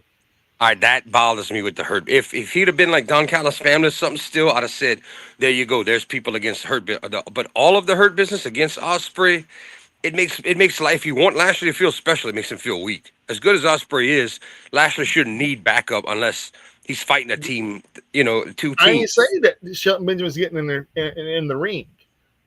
He's there to distract the referee. But Okay, the I thing get is, they're already competing. So That don't matter either. You remember the year Reigns was fighting and then the at Royal Rumble and then he came out in the Royal Rumble? Like Yeah. that just pissed everybody. I mean, you can't. It's just because somebody fights that usually doesn't mean much. I mean, Here's the other one. Here's a bigger one. Claudio. I love Claudio, but he just can't talk. I don't know what you would do. I mean, sort of have him just be a distraction. I mean, years ago, let's go back to WrestleMania 31. They wanted it. Shane was there. They wanted things to feel real. I was like, all you got to do, I said, put Roman Reigns where Rusev is as U.S. champion. Let him have a 2-year run as a heel. He'll be ready for the man. He'll be ready. Give him 2 years as a heel, undefeated with that U.S. belt. That's what Reigns should have been. And they should have put Claudio against Brock. And no contact, They face to face, no pushing, no shoving, and then you do it WrestleMania night. Claudio's a legit man that could have tossed Brock around. That would have been as closest thing to a real life or UFC fight in the WWE you could have seen. And the people would have cheered for Claudio, even if he didn't say a word. They would have cheered. That would have been such a real main event. That's what I would have done. And then he was hot at that time. The crowd were pushing for him. That's how I'd have done it. He's the one guy that could legit throw Brock around like a rag doll. Dude, the dude's so strong because he used to pick up cows on his farm as a kid. Yeah, here's another one. Here's another one too. This right here's kind of crazy. Why not Samoa Joe? He was already champion. Yeah, I don't have a problem with Samoa Joe. Samoa Joe knows how to talk. He knows how to work. I like Joe, but he's getting up there, and AEW might do that because they're not really building good enough. I don't find it building Hangman. He's with Hook and Shibata. Yeah, he's with those guys. But what if he just turns heel? I just find Joe's coming to the end of his run, and I'm like, yeah, it's good that he had a world title run. I like Joe. Joe's always been a badass, but these are those times where Wardlow should have been built up and be ready to go today, where Hangman should be an unstoppable baby or over as a heel without a question of a doubt. MJF should be up there. All these guys should be proven. Like, it shouldn't be this wishy-washy shit. That's what I just don't like, how Tony Khan does that. Okada should be untouchable and barely have to wrestle and have respect. He doesn't. Well, what about this one? This right here makes no sense at all, but it sounds like a fucking horrific storyline to happen. Throw Bryan Danielson out there. Thought of that, but now that I mentioned it, now you got me thinking, what if Okada does it? And Okada Ospreay was a killer match in Japan. A killer fucking match. One of Okada's best. I was shocked. I didn't think it was going to be that good. It could be an Okada running out there. It could be. Now, Bryan? Isn't Bryan supposed to be well under retirement this year? Or part-time? He hasn't wrestled. He has he made an appearance in Mexico, Arena Mexico for ROH, but he hasn't done anything. So if it was skill level wise, I'll take Bryan versus Ospreay. I'll take Okada versus Ospreay. I'll take Jay White versus Ospreay. Those matches would be bangers. Match wise, no story. I can't complain about any of that. Well, but I mean, seriously, MJF can go, bro. He can go in the ring. He can. It's not that level of Ospreay Okada in a match, that level, but he is good. He hung with Bryan Danielson, dude. Yeah, he did. Over an hour. He did, but Bryan's also short of his drop kicks and his running attacks. Bryan's very ground based. Okada can get in the air, and Ospreay can take to the air. We know that. You know. But in my personal opinion, they need to make a star. They do. Badly. They need to make a star. Swerve was good, but they need more. They need more. MJF is a star. He is a star. Yeah, I mean, he's legit a star. Swerve is now a star. Hangman's Hangman. Star. Hangman should be. Hangman, I understand the first title reign with when he lost to Jericho at the first show. You're going to go with the bigger guy, but that whole story should have been arced around building Hangman over a year to be the undisputed, absolute babyface of the day. If that's what if they weren't going to bring him in as a heel, they should today in 2025. There should be no argue. Everybody should say that's Hangman. We recognize him. We don't know wrestling. We know who Hangman Adam Page is. It's ridiculous that was not achieved. And if you pull a Reigns, they should have. Well, you got to realize a couple of years ago, Hangman shot himself in the foot when he cut that promo on fucking Punk. He kind of fucked himself up on that shit. So yeah, but shame on Tony Khan for pissing on his own talent to bring in High Dollar Punk and give Punk everything. And you thought Punk wasn't going to abuse that? You telling Punk, here's your own show. Here, we're going to separate the creative so you can have your own way. Oh, this guy can't talk about you. This guy can't. You don't bring in somebody from. He pulled a Hulk Hogan. To all that bitching Tony Khan does about Hulk Hogan, he handed that to Punk. You asked for it. Here's where I'm going to disagree because I'm not going to defend him because he's a local. I'm going to defend him a little bit because of, not because he's a local Chicago guy, but I'm going to defend him. You got to look at it this way. It's like day one, go back to being the elite, the Bucks YouTube show. Mhm. Go back to day one after they made Punk made his debut. They showed the behind the scenes of that. They show him walking out there, and you see Omega and the Bucks be like, it's like right when he walked out, then you see a shot of them, and they're like, and it's like, back then you didn't put after everything went down, you go back and look at it, it's like they didn't like him from day one. No, they didn't. They didn't like him from day one. Then everything was going smooth. Everything was going smooth until the Hangman promo. And then you seen something go wrong, and it's like I didn't put two and two together. I had to rewatch the thing. It's like you seen Punk like what the fuck is this guy doing? But who gave all of them that pop? Who gave Omega, the Bucks, Cody, and Hangman the power to be like, look, you guys are above everybody. Y'all come in this company. It's pretty much y'all's company. Y'all run it. Tony Khan, the guy who's supposed to be the boss, let them have that attitude and do that. Well, I think Cody was gone by the time Punk came in, isn't it? Yeah. Cody was gone, but Cody was also. Notice when Cody. I'm coming, Mike. Notice when Cody left, how much the company was like ants when you stir the pile after Cody left. Cody was holding a lot of that shit down, and he was good in there. All right, so I'm gonna put it on timeout there. The reason why I think Punk was bad decision for AEW, day one he had his own dressing room. He didn't dress with the boys. He didn't do anything with the boys at all. Tony Khan gave him his own room, his own everything.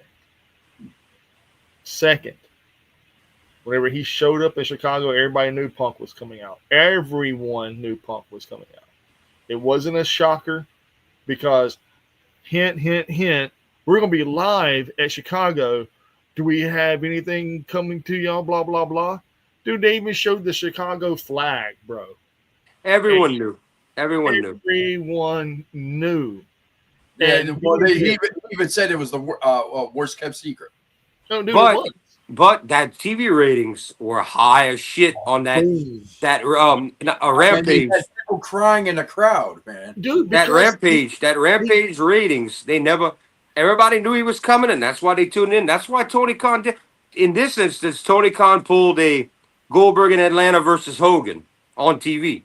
He knew he was going to get everybody. He was going to get eyes on the product. He was going for those WWE hardcore fans that still said, screw AEW. Oh, now they got Punk. Now we got to watch. That's the risk he took. Yes, and it worked. But the bad thing about it was, you can say the Bucks and the Omega thing behind the scenes, yada yada yada. Okay, cool. Punk didn't make any friends either. He did actually. He did. Honestly, he did. He said he wasn't. What I'm saying is he didn't make friends with management. No, he made his own team. MJF was his closest people for Punk. MJF, Switchblade Jay White, Juice Robinson, FTR, and I'm missing one person. But those guys, they were forming their own like clique backstage, kind of like the Clique or Undertaker's group but they were forming their own thing, and Collision especially. They all six of the guys bought each other like their Christmas gifts. They were showing all that. Like Punk was making his own alliance, being like, I like you, I work with you. You could be something I like, and they were all yes, Punk. But that's what I'm forgetting the sixth guy. But Aleister Black. There you go. That was the six. That's who Punk was like. These are my guys. All right, here's my team in this company against Omega, the Bucks, and Hangman's, of course, their personal good friend. And I know where else you gonna whatever happened to that guy that was he baby oil guy that was supposed to be Omega's hire, his friend? Is he even on TV anymore? That guy? Michael Oku. Oku. Nakazawa. Oh, Nakazawa. Okay. Is that guy even around anymore? I haven't seen him. Since Omega went out. Yeah, because I don't know what happened to that guy. That guy that was with the guy that was with Luchasaurus and Jungle Boy. That guy's not even supposed to be a wrestler that was getting paid. Michael Stunt. Yeah, that guy. He Still wrestles. He still wrestles. yeah, but not in AEW, right? No, not in AEW. The last time he wrestled for AEW, Jack Perry was TNA champion and he had an open challenge and he came out. Wow, I was watching back then. So he's in a sense the that's the James Ellsworth of AEW. He moves on to do independent shit. He's actually a pretty cool dude. I got the chance to meet him. I'm not saying this ain't about character. I'm just saying he still wrestles in some indies, but he's not going anywhere else. He's the James Ellsworth of AEW. Yeah. Who? Marco Stunt. Oh, Marco Stunt. Yeah, you got made some money. You got to be on TV. Now you're gone. Indies will still take you because you're a name, but you're not going to go do a Matt Cardona. That's pretty much what I'm saying. That's what I'm saying right there. The biggest name that AEW let go and didn't do anything with any company after they let go was Joey Janela. But Joey Janela is still making a name for himself in GCW. And he's got his own pay-per-view and all that crap and all. He's got his own show, his own company, all kind of shit. And then I don't know if y'all saw. I agree with the chat. How the hell is he pulling these bitches? You saw who he's with now? He's in Mega Bane. Yeah. How the hell is he doing this shit? He gets Penelope Ford, oh hot ass. He gets this. How the hell is this Jelly Janela doing this crap? Hey, Joey is. It's like my old man. It's like how my old man was, man. All I know is he had a wink and a smile and got like Joey pregnant. So Joey Janela is what they would consider a ladies' man. He really is. I mean, he's very, very, very. He ain't chauvinistic. Cool. He's not chauvinistic. He's laid back. He's down to earth. Him and Penelope almost got married. Yeah. And the reason why they didn't, he backed out. Wow, that was surprising to me. And he's more in love with the wrestling than he is with women, but women are a close second. I mean, and then I would say drugs are third. But oh, great, the guy's on drugs too. Dude, he loves cocaine. Cocaine's a hell of a drug. Cocaine's a hell of a drug, bro. That's not from personal experience. That's just how it. But yeah, he's a personable guy. I mean, I don't know. He might have. I don't think he's on no more. I don't think he's on cocaine anymore. I think he's been clean. I was gonna say for being on coke, he sure has a midsection that Jim Cornette loves to make fun of. Well, I think he got off cocaine right whenever he got signed to AEW. Like, all right, that makes sense. That makes sense because you don't have to worry about eating when you're on the coke. Well, not at all, because if you look at him in his very first CZW run, whenever him and Penelope Ford were together and they were feuding with MJF, people don't know that, but yeah, in 2018 and 2017 and 2016, it was MJF and Joey Janela in Combat Zone. DJ had the biggest cards, biggest names in Combat Zone history. You had before that in the early 2010s, you had Moxley, you had Generico, Steen, and then right after that whole left, went to Ring of Honor and never came back to CZW. You had Adam Cole, you had Adam Page, you had what's her name? The girl that wrestled, the one that's married to Keith Lee now, Michin, yeah. Yeah, she went by something totally Io Shirai or Io Sky today? No. No, wait, my bad. That's the one that's married to Evil. Yeah. No, she's married to Keith Lee, man, and she is a very beautiful woman. She was she came from a long nice tetas. She was like, whenever I first saw her come out with Adam Cole, I was like, was she the one called Mia Yim in WWE? Mia Yim, yeah. Okay. Yeah, Mia Yim. I remember Keith Lee, but that guy, Man, he's got the health issues, huh? He can't get a break. I hate that, dude. I love that man. Like he's got some. He's not gonna live long. He's got heart issues. Something wrong there. Something very wrong genetically. I don't think it was genetically. I think it happened after he got COVID. Because long-lasting effects on certain people, it's been proven. Yeah. COVID really, really fucks with certain people. Yeah, I've seen Look it. at Bray Wyatt. That's what Look that's at what Bray. got to Bray Wyatt. I've seen it. I've seen it affect people in different ways. And one of you, what you're talking about is one of the ways. Mm-hmm. I lost a boss to that shit. Dude, He said, one of my good friends is he oversaid he got COVID. He went to the hospital, he got COVID. Never Then left. he said he beat it, but he still didn't leave the hospital. He still had health issues, and that health issues got worse and worse and worse. So Yeah. and I trust believe me, it took when I caught it. It took me a half a year. It took Yeah, the sickness only lasted a couple weeks, but like the after effects didn't go away for like at least a half a year. when I caught COVID the very first time, man, I didn't have any symptoms. I was asymptomatic. The regular COVID. Delta, bro, I thought I was dying, dude. I'm not kidding you. I couldn't move. Mhm. I was running a fever and a headache. And I was so sick, dude. For 2.5 weeks. I got up and I'd make myself go to the mailbox, go to the road, go outside, and I would pour sweat, dude. And I'd come back in and I would immediately just be out of breath. Like I couldn't do anything. And I'd just sit down.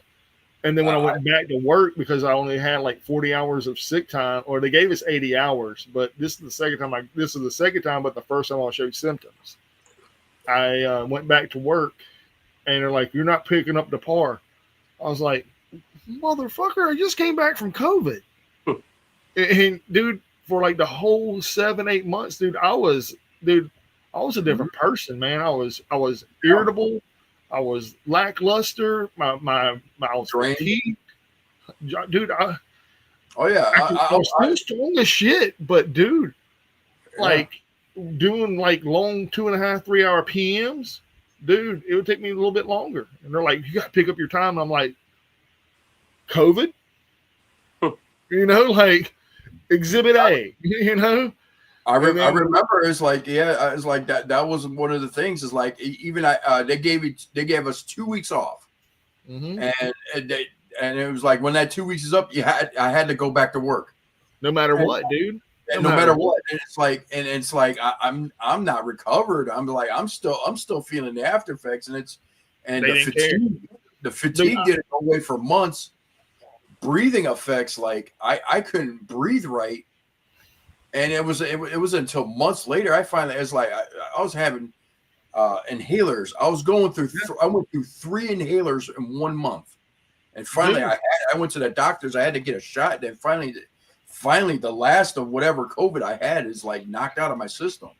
Dude, believe it or not, when I caught it the third time, I've had it so many times. It was I just had small headaches, but as soon as I got rid of it, I went back to work again. My vision, I developed vertigo. I know I did, because a slight sound would send me to the. And to this day, dude, if I'm leaning down too long and I stand up, I'm like, "Oh shit!" And if I'm walking straight in the line and someone makes a loud noise like a big pop or a bang, my equilibrium is gone for at least 30 to 45 minutes if I don't sit down. Damn. It's bad. Y'all got some bad reactions out of it. Yeah, but I didn't get any here, like in this area, like in the respiratory area. All my shit became psychological. No, It attacks the brain as well as the body. It does, man. It fucks with a lot of shit. I was lucky I didn't lose my taste and smell. I didn't lose that. I did. But what I got was everything. I didn't lose my taste and smell, but everything. Every time I took a breath through my nose, it was just sensitive. Everything. I was like a bloodhound. like I got smelled stuff across the room and just sensitive. Dude, It's like, I'm gonna tell you this. What smell? I'm gonna give Big Pharma here a big plug. I was a huge fan of Ninja Cough. Huge fan. So, and when I mean a huge fan, he said every 4 hours, my happy ass was taking doses every 2 to 2.5 hours. Oh, I don't feel good. Gluggy, gluggy, gluggy. Oh, no more coffee. Sleepy time. Wake up. Even Monica here says she got messed up because of that stuff, and she had COVID 3 times. I'm lucky. I caught a lucky break, and it's like I only caught it once. Me too. Man, I caught it early on because the guy that had it coughed in my face in a gas station, and then the woman behind the counter yelled at him to get out because she just would get tested with him, and it was like, I'm negative, you're positive, get the hell out of here, you can't be in here. And I'm just standing there like, what the fuck just happened? All I did was I put gas in my car. I'm in this store. This guy just turns to me in my face. Then she bitches, get the hell out of here. You got COVID. Da, da, da. And I'm just standing there while he's walking away like. Dude, I'm going to tell you how bad it was at my job, right? We're all working one night, and I realized, like, so-and-so ain't here. Huh. I didn't think of nothing about it one day, right? Second day, so-and-so wasn't here. Huh. Again, not really thinking about it. 4 days later, I'm starting to develop symptoms, and I'm like, oh, no. That motherfucker. And I knew it was. At my job, I'm sorry. I'm sorry if I had to stereotype this, but it was the nasty ass Serbians at my job. Because they all live in a community, and you know what they do. One gets sick, and they just huddle around each other. I'm talking about like the foreigner ones, the ones straight off from right off the fucking boat. It was a nasty ass Serbians that got that. I'm gonna tell you this right now, Josh. You live in a landlocked city, bro. There ain't no water near you. They ain't get off no boning over there, no damn Chicago. But come on, you know what you know the old terms and everything. It's like a motherfucker just got off the boat. They got off the boat and flew right into man.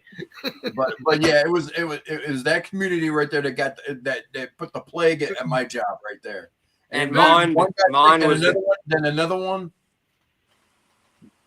I was like, motherfucker, man. The guy that coughed on me had family in New Orleans in the city, and he brought that to our little country, swamp town. That's how that happened. Bro, dude, whenever I realized it was all in New York and California, I was like, oh man, we're in the clear in Alabama. Then I seen it in Georgia. I was like, we're fucked. Yeah. Then Florida, and I was like, son of a bitch. And then everybody's like, we're killing our dead if they're over 70. We're not giving them a vaccine. I'm like, the fuck? No, they work from Markstown. They're killing people. These Serbians that I work with. They're the uppity ones. Oh, it's not snobby, and it's like like I said, they're straight from the boat, and they live in a gated. Live with the COVID. Yeah, they live in a gated community a little bit south from me. Cheap plug, Uncle Eddie's chips. Y'all love it. Light cheese still.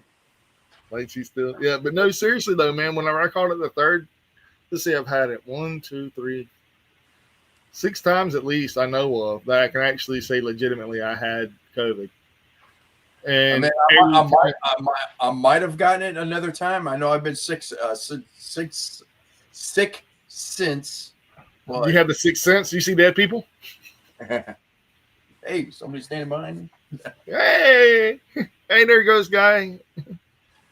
Hey, did I ever show y'all my haunted? Have I ever shown y'all my haunted puppet? I've never shown y'all the haunted puppet, have I? What, you got the Annabelle? You got Annabelle? No, man, you don't need to be cursing us. Here, I'm gonna show you the haunted puppy. They brought that thing to my town a month ago, and all hell broke loose. They brought the real Annabelle to New Orleans, and everything went wrong. That's when the tornadoes came. All kind of shit happened. Well, I paid $60 for this thing. I'm gonna bring him on camera. Let's see. First time I got COVID from my half brother who came from Mexico from my dad's funeral. He brought it to my house. I got it. He gave it to my mom. Yeah. Now I'm reading the comments. So, I but was yeah, hoping that's what you was doing, so that way I could keep up. All right, so this yeah, is but yeah, that shit fucked me up for a while. It took me almost a half a year to get over it. What the fuck is that?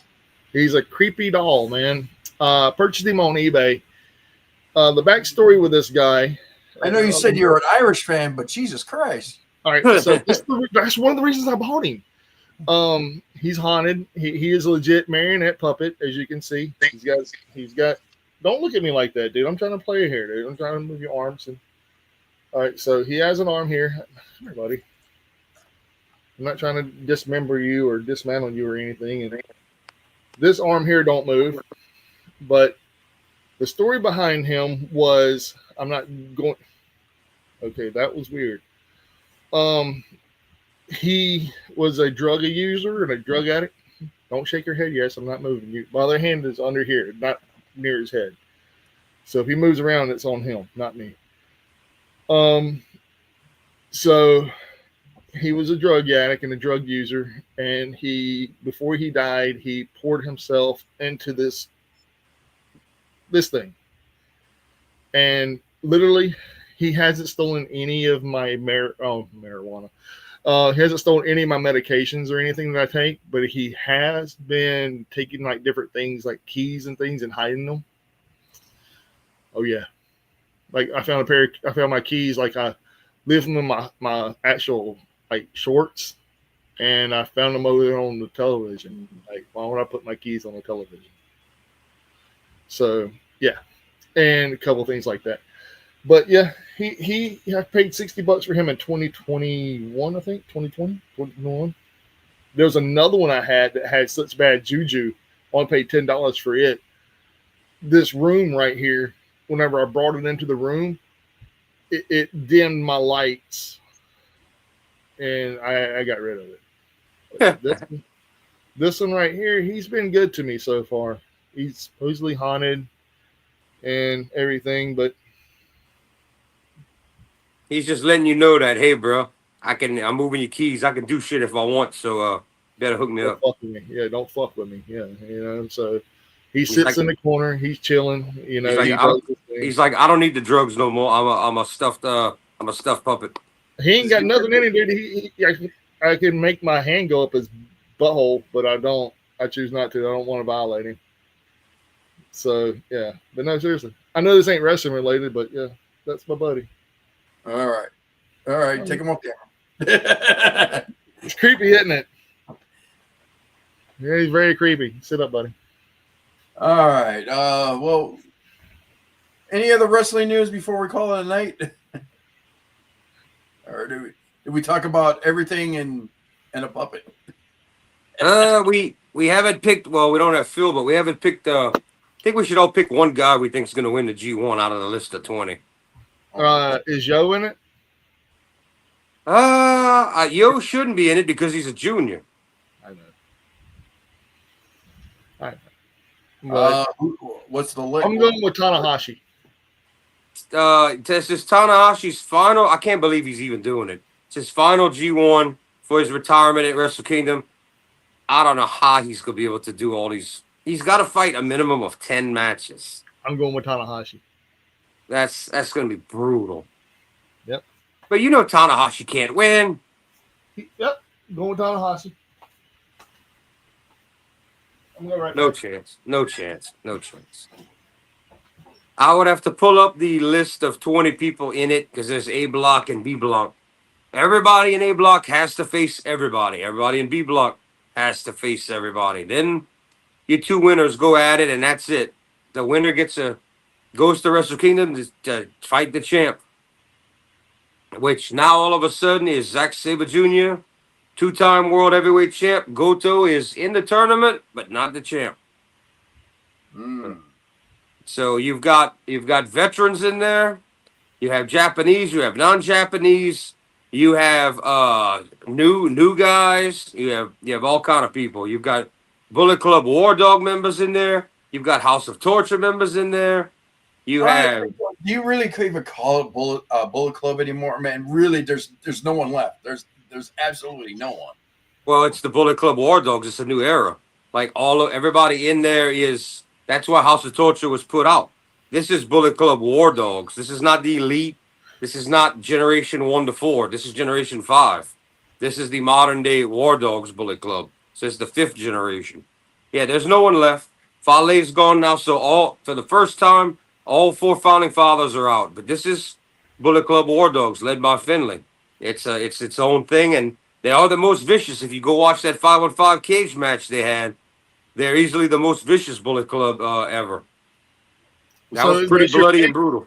That's your pick, Dave Finlay? No, even though he could win. He's already been global champ. He could win, but I guess ZSJ. Who the hell could I need to look at the line. It's gonna be a hard one this year. I'm not sure if they're gonna go with somebody new, somebody retaining. I don't know what they're gonna do. When does the G1 start? But it has to. This year, all of it's taking place before Forbidden Door. So it starts like on the 16th of this month, and it's gonna last for like 30 days. It's gonna be like 2 or 3 days of wrestling in a row, 1 day off. 2-3 days, 1 day off. All right, we'll get the list together, and since we're going live on Tuesday, breaking news, we're going to be live on Tuesdays from now.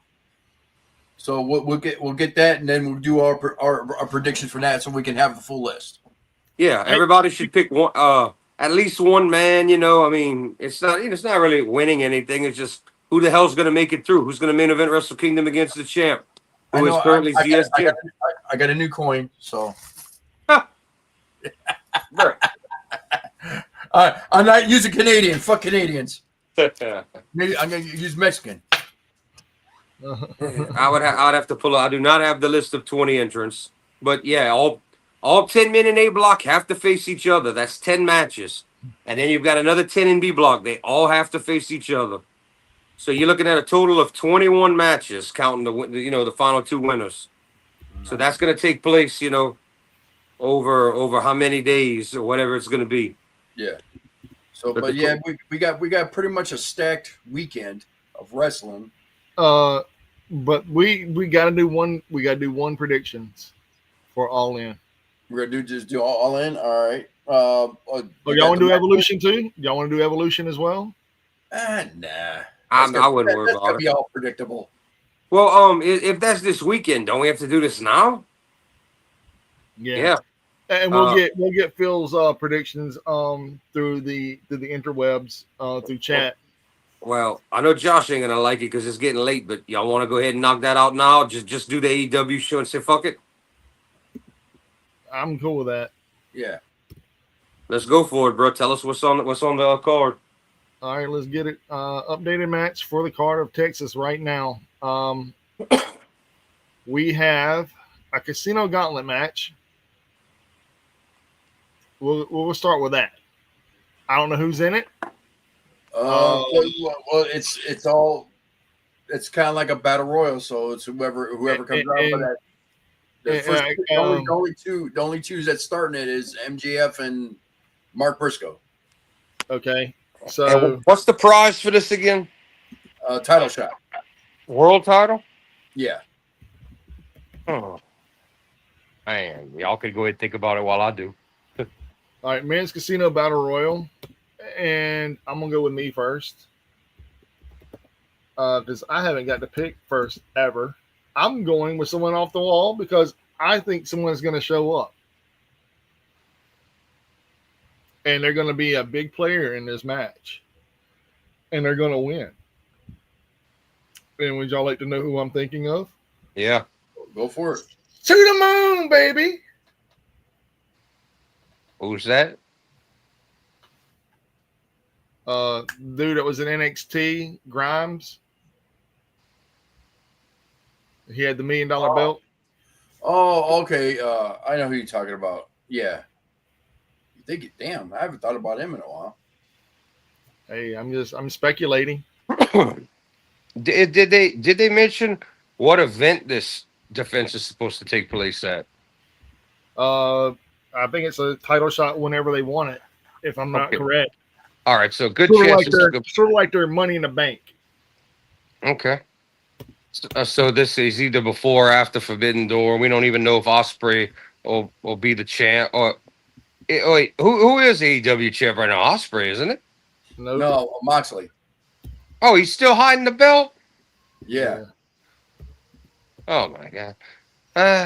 We'll get to that match in a little bit. Yeah, that's gonna be the main event, unfortunately. All right, I get the way this is gonna go is Josh and then Jordan.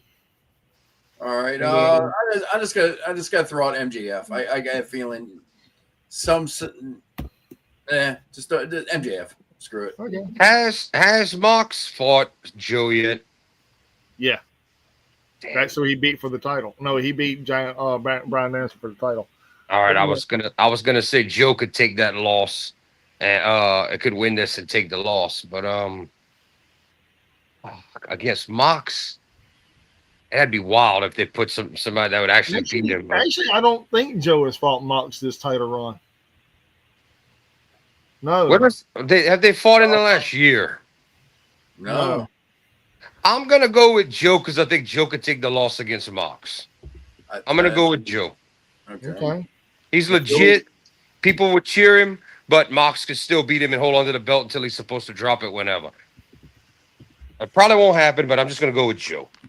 I think it's time that they quit doing the mystery guy with the chip as the winner. Because almost every one of those matches I used to watch, the final entrant, the mystery guy would always win, and I was like, that's some bullshit right now. I'm just gonna pick Joe and say fuck it. I'm not trying to go win this. All right. So the women's casino battle royal. Jordan, pick your first one. Who is current women's champ? Toni Storm. So Mercedes is the secondary champ. She is the TBS champ. Yeah, TBS champ. Yeah. Okay. They're fighting at All In, if I'm not correct. Yeah. I hope they do the right thing and to pull that belt off of Mercedes and put it on Tony because they need to put it on the who's popular now, not who was. As of right now, the first two combatants is Megan Bain and Chris Statlander. I don't think either one of them are going to win. I don't either, but my problem is now you're making me wonder if anything the winner of the men's might pull that belt off Mox because I'm feeling like no one's beating Toni Storm. So who the hell could Toni fight and she could give him the L with ease? Megan Bain. Maybe, but isn't she kind of a little? They already did that match, man. It wasn't that great. Has Statlander fought her yet? Yeah. No, Statlander hasn't fought Toni. I'm gonna go with. I don't know a lot of the women on the roster. I know Toni needs to stay unbeaten.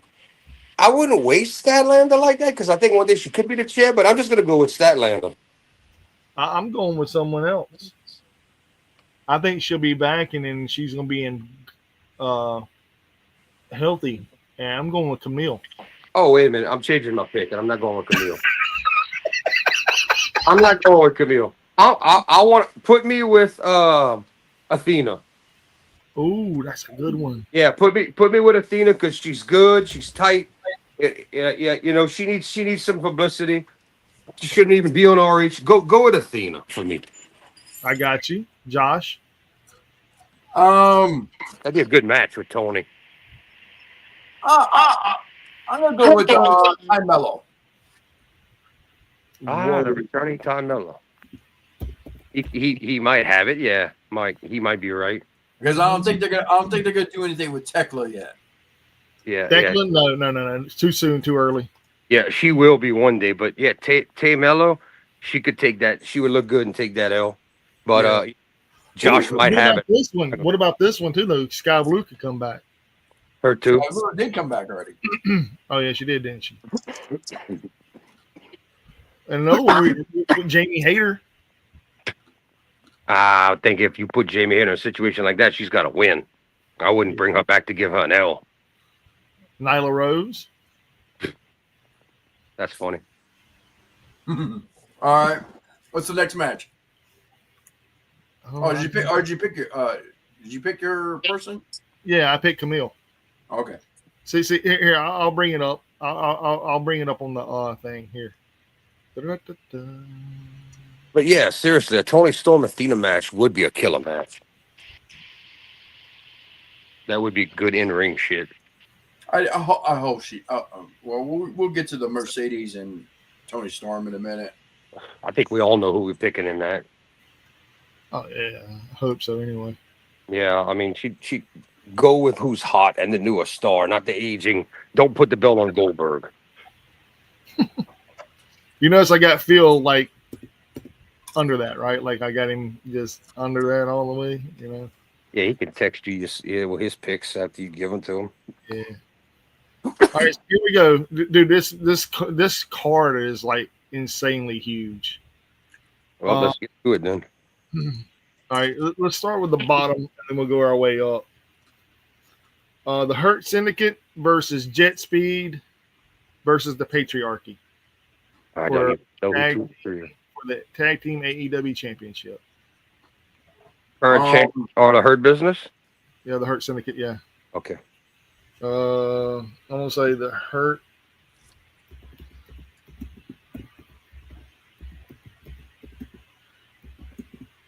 Did I say Jet Speed? About how long have Hurt Syndicate held those tag belts? 6 months. 6 months now. 6 months. It's about time, huh? And who's holding those things? Shelton and Yeah.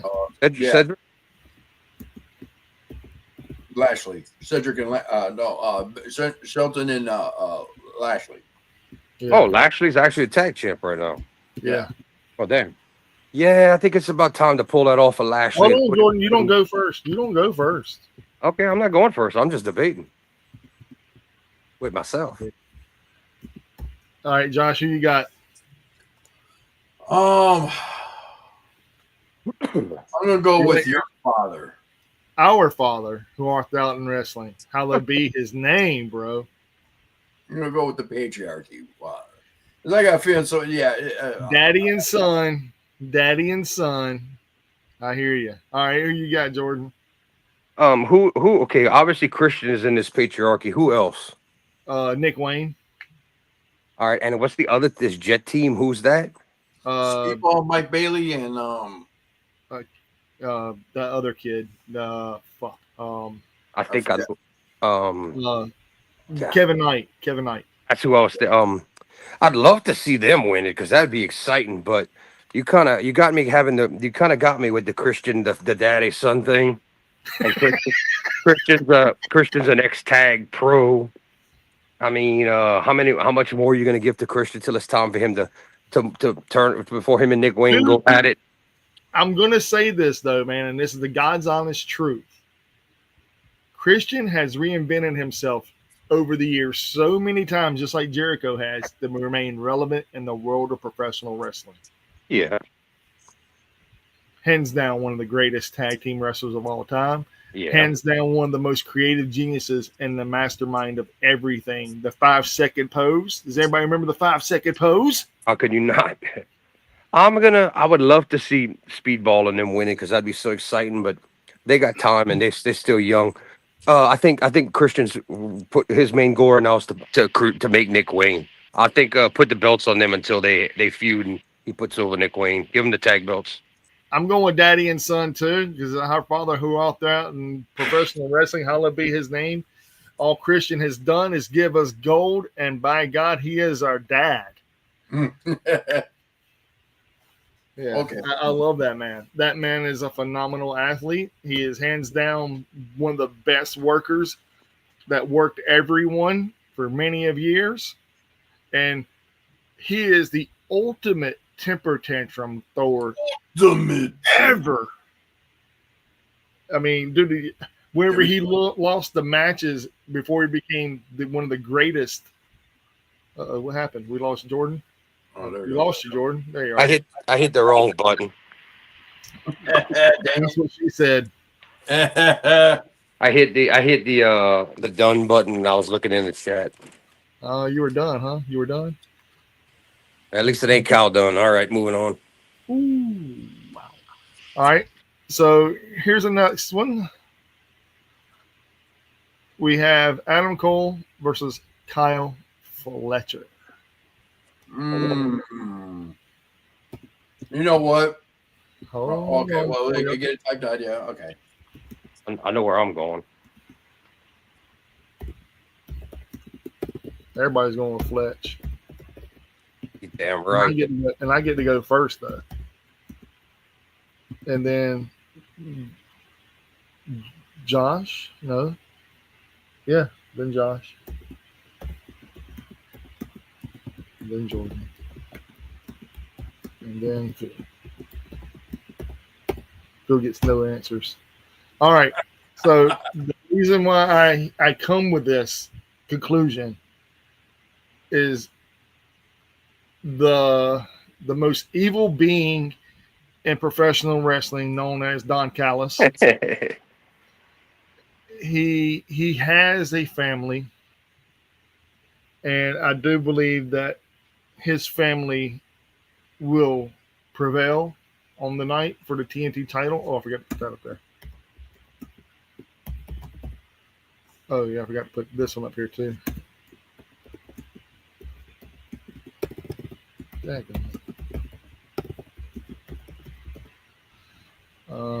So there we go.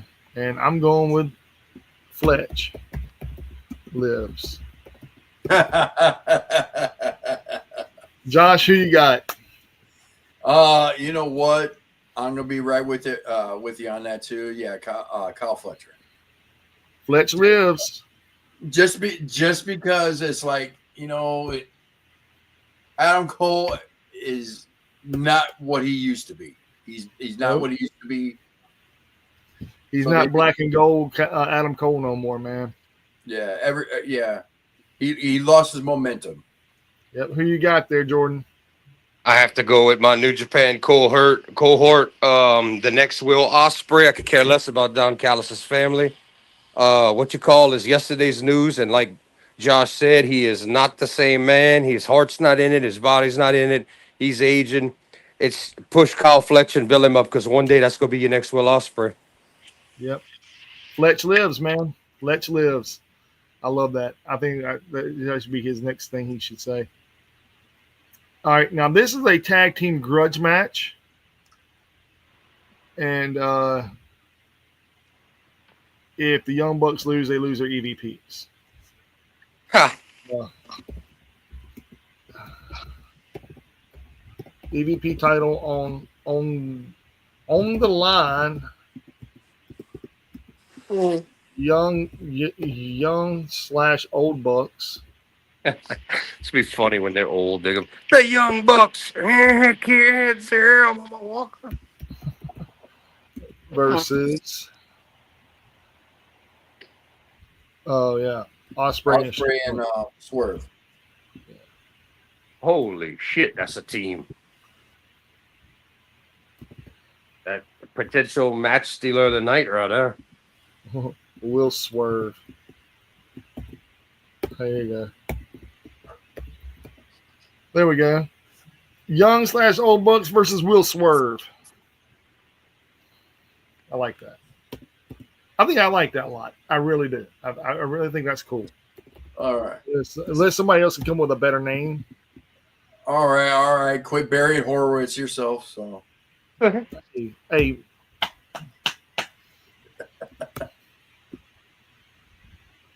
No, I actually say that at work too.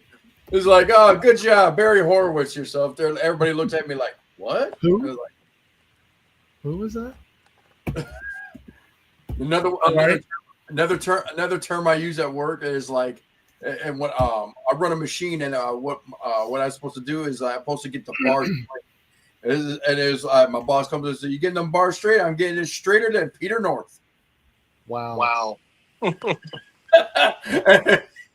he looked at me as like, well, what does that mean? I was like, Google it.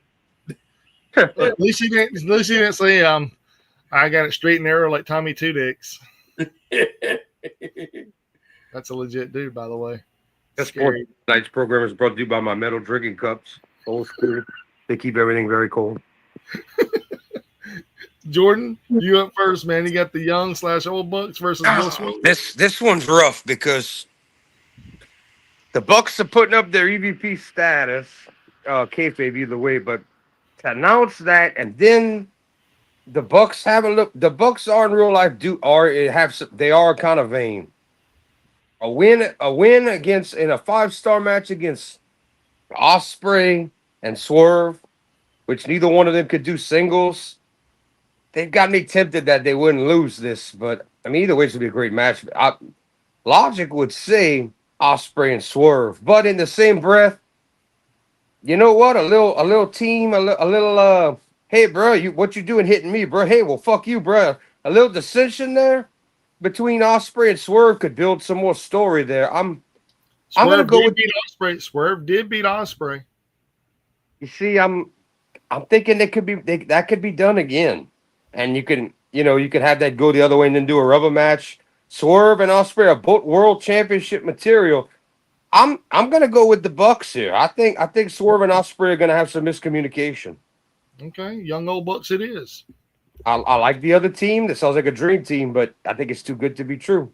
But also that's on the line is the Young Bucks is EVP status, but also on what they are giving up. If they lose, they can't challenge for any. They can't world challenge title for a year. Whoa! Wait a minute. If Swerve and Ospreay lose, they can't challenge for any title for a year. No, the world title. You have to say that again because the feed restarted. World title. Yeah, they can't. They can't challenge for the world title for a year. Damn. That with the main event of Ospreay, they better have a damn good story for Ospreay. If he, wow. I got you thinking. That's rough. It goes to that main event I was talking about with ZSJ and Ospreay. Well, wait, how does that work? If Ospreay's going for that, must be just AEW titles. It is AEW. All right, because I'm like, well, because Ospreay's challenging for the IWGP. So this makes a lot of weird sense.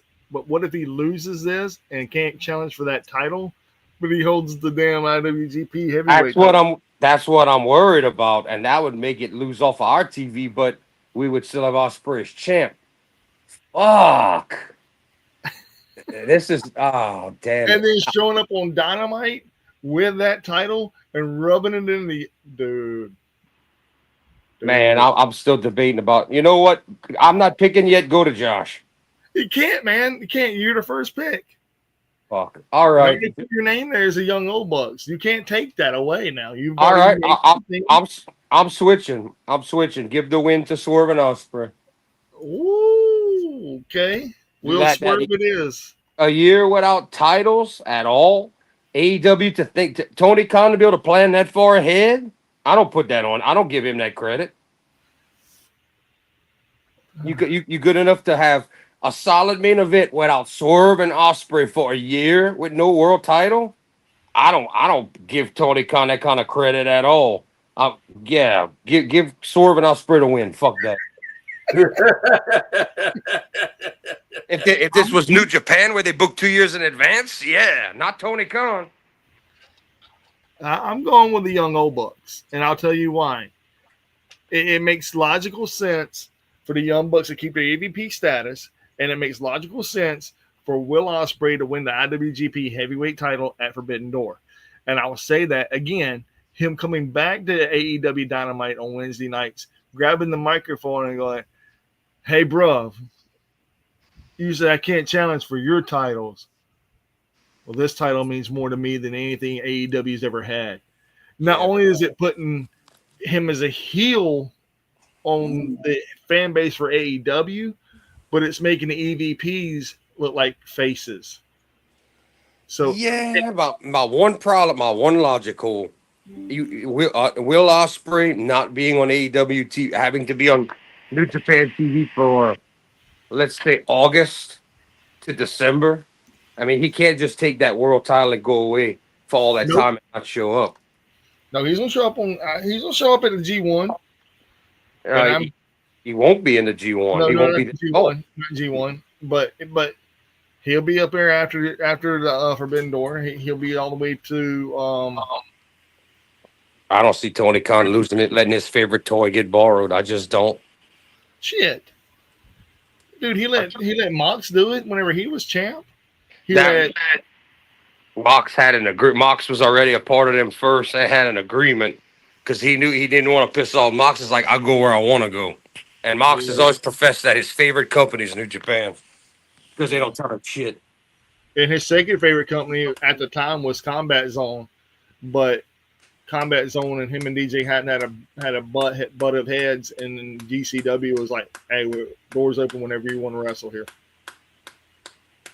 So yeah, who you got, Josh? I'm going with Will and Swerve. You going Will Swerve? Going Will Swerve, yeah, because it's time for the Bucks to lose that power, even though it's not really, but get them off TV for a while, or so. I think the Bucks kayfabe losing their status, and then if they pull it right, they could put them back face again. They could do something to make them liked again, and or have them help out somebody, kind of humble them. That could be a good angle to get them back over. There we go. That way I'll remember after all that's said and done. Now here we go with another one, which is crazy. Why am I echoing? It ain't me.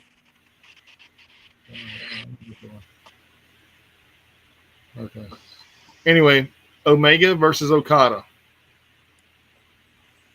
Oh boy, I so wish this wasn't happening again. There's no way it's gonna live up to the first four. Those two men are not the same, especially Omega.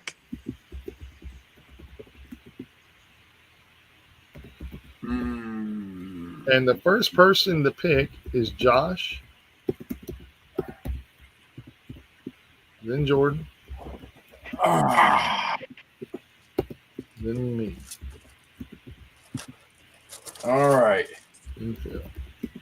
It's time to bring out the challenge coin.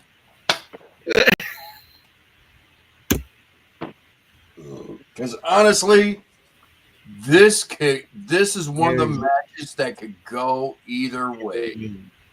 There's, I mean, it's like George says, they're not how they used to be, but either way, these two could perform. They're on that level. They're on that level. So,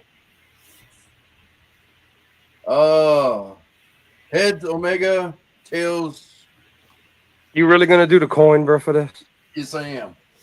Oh my god.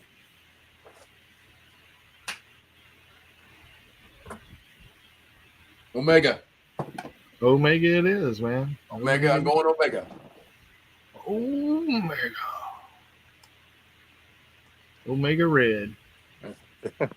I had to, and I'm using a Mexican coin for this one. I ain't trusting Canada no more. Blame Canada. Just blame Canada, man. Blame Canada. All right, Jordan, who you got, man? I think it's time for Omega to return the favor. Okada. Okada, huh? They were all one win each in a rubber match. First three match, a tie, a draw. Then the fourth match happened, and Omega won it. I think Tony Khan doesn't give a shit and probably wants Omega to win. I think Omega needs to return the favor to Okada, and I think Okada's the healthier. And Okada, like I was saying earlier, not special. I think he needs that fucking boost. Just like he made Omega the champ in New Japan, I think it's time for Omega to make Okada with this new unified title. And I think Okada needs the rub instead of saying bitch every week. This is where my dilemma comes into, because now they have a partnership with the Don Callis family, and it's not just the Young Bucks and Okada and Jack Perry anymore. Now you have them four aligning themselves with the Don Callis family, and this is where it becomes insanely brutal for Omega for those odds to even be even a sliver in his favor. Which technically makes no sense because Don sucked Omega's dick for years. And New Japan said he was Canada's greatest. Well, again, you know, he stabbed Uncle Don stabbed Kenny in the back, just like he stabbed Moxley in the forehead with that screwdriver. I'm going with Okada because the odds are so mounted against Omega. I just don't see him winning this, man. They could use that as, like you're saying, they could use that interference to be like, well, Omega didn't win clean, but Okada won, but Omega's still protected. They could be some shit like that. And this is they could,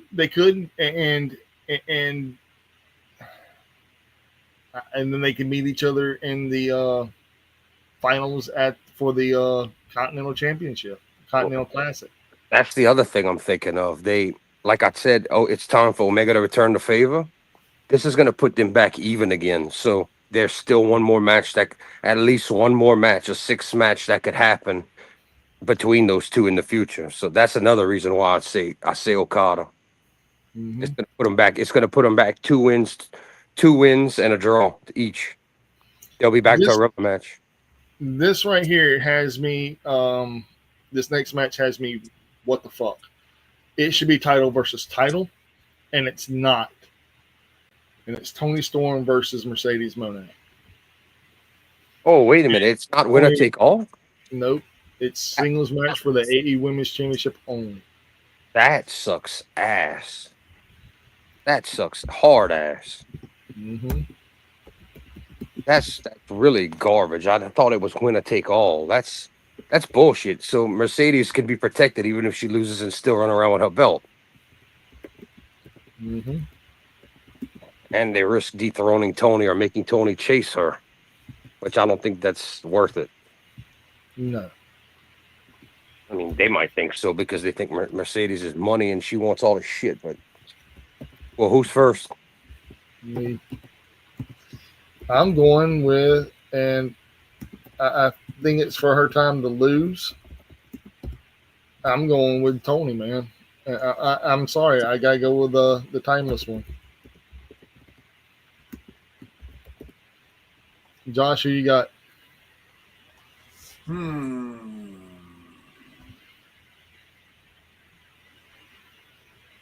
Yeah, I don't. If they give Mercedes another belt off of AEW, at this point it'd be redundant. No. Yeah, I'm gonna go with timeless. Yeah, Going the timeless one. Yeah, she could barely carry around the belts that she got right now. She's got 4 belts. Yeah, she only lost the one New Japan belt, the strong belt. Mm-hmm. And I was shocked when that happened. I was like, I can't believe she's willing to let it go. Probably that she couldn't have time to defend it, to be honest with you, with everything else. She's the Rev Pro champion now. Oh God, didn't know that. Yeah, didn't she beat no, what belts does she have? She has the. Is she CMLL or not? Yeah, CMLL. That's a crime. TBS. The Rev Pro. She beat Mina Shirakawa, ain't it?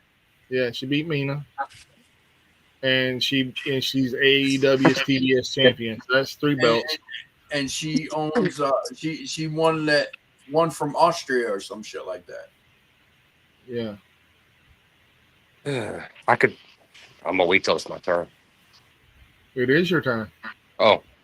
I could see Tony Khan so wanting to put that belt on her because he's paying her and he thinks she's bro, I gotta go with my ex-third wife, Tony Storm. Ex-third wife. Yeah. Erga did a body count the other day. He said I'm on wife 31. Wife 31, bro? Yeah. Tony Storm is my third ex-wife. Your third ex-wife? Yeah. All right. I told everybody before Juice Robinson she went both ways. I said she liked to bring the girls in the bedroom. Wowee, buddy. Wowee. Yep. I was before Juice. I hear you. AEW World Heavyweight Champ World Title. Damn it. Texas Death Match. Jordan, you're up first, brother. I need to know who's in there, bro. Mox versus Hangman. Texas death match. So is this anything goes or bull rope or four corner? What is this? Because they say usually Texas was what's our stipulations here? Anything goes, I think. All right, so it's not like a Texas four corner match or nothing like that. From what I understand, no, it's legit. The yeah. Okay, I know who I'm going with. It's in Texas. The match is named after his specialty. People are tired of seeing Mox hold the belt hostage. They need to fucking give Hangman the big fucking push and now everyone's gonna cheer him no matter what. They'd be fools to pass up Hangman this time. It needs to be Hangman. It'll solidify him up there as one of the top 5 guys. He needs it. No one's going to be cheering. Everyone's going to be cheering for him, not against him in this. And you just imagine the pop when he pulls that title out the bag at the end or whenever he does it in the night. I'm going Mox. Think he's still going to hold that fucker, huh? I'm gonna tell you why. This right here is my little fantasy booking. Swerve said he would never let Hangman win that title because Hangman said he'd never let Swerve win that title. Oh, I didn't know that. Okay. So I'm going with Mox. Do you really think Swerve would come down and interrupt that match? Fuck yes. Oh, yeah. Dude, that rivalry is so brutal, man. Like, it's never going to end. It's like the AWA days whenever I feel like we're missing a match. Mad Dog Vachon would never let Bruiser Brody get a title. Every time Bruiser Brody was going for a title in AWA, Mad Dog Vachon would cost him the title. Okay, but what if Swerve comes down, he tries to stop Hangman from winning, he fucks up, Hangman wins that belt, and he's just like, holy shit, Mox is lost, then that leads to a Hangman Swerve program. You know? Dude, that first program was fucking insane. I'm going to keep my vote with Hangman. I think it's time to put it on him. I think Swerve could play the heel if he had. Well, how is Swerve right now? Tweener, babyface, heel? Face. He's teaming with He's the Ospreay face right now. They could let him go like that. They could turn Swerve heel, but Swerve was heel last time they started it, and then he became the face, and then Hangman became the heel. Now Hangman is automatically a baby face right now. Right. So you have 2 baby faces. I'm going to stay with Hangman. I think this is. I just don't see who else you're going to have beat Mox for that title. That's high up enough. That's not going to be Ospreay. That's set up. That can do. I think this is the time to pull the trigger. I think Swerve could be like, oh hell no, and you go back into that hot ass program or wherever Swerve works his way up to get a title shot and let them do it again later on or whatever. I think it's. I'm gonna tell you why I don't think this is gonna happen. Is because the Young Bucks are gonna win earlier on, and that is going to deter Swerve not getting a title shot for a year. So you think he's gonna let Hangman get that title? Yeah, or I could go with the way I play. And he still can't fight for it for a year. You really think he's gonna let that go? Hell no. Hell no, man. Yeah, but if Ospreay and Swerve win, and that gives the Bucks a loss, and is Hangman aligned with the Bucks right now? No. No. Okay. All right, so that doesn't. I'm gonna stay where I'm at. I just think I'm like, who else? Who else to solidify, like, to get that belt off of? Who else is gonna get a bigger pop? I just don't see it. I think Hangman's the guy. Who? Claudio turning on Mox.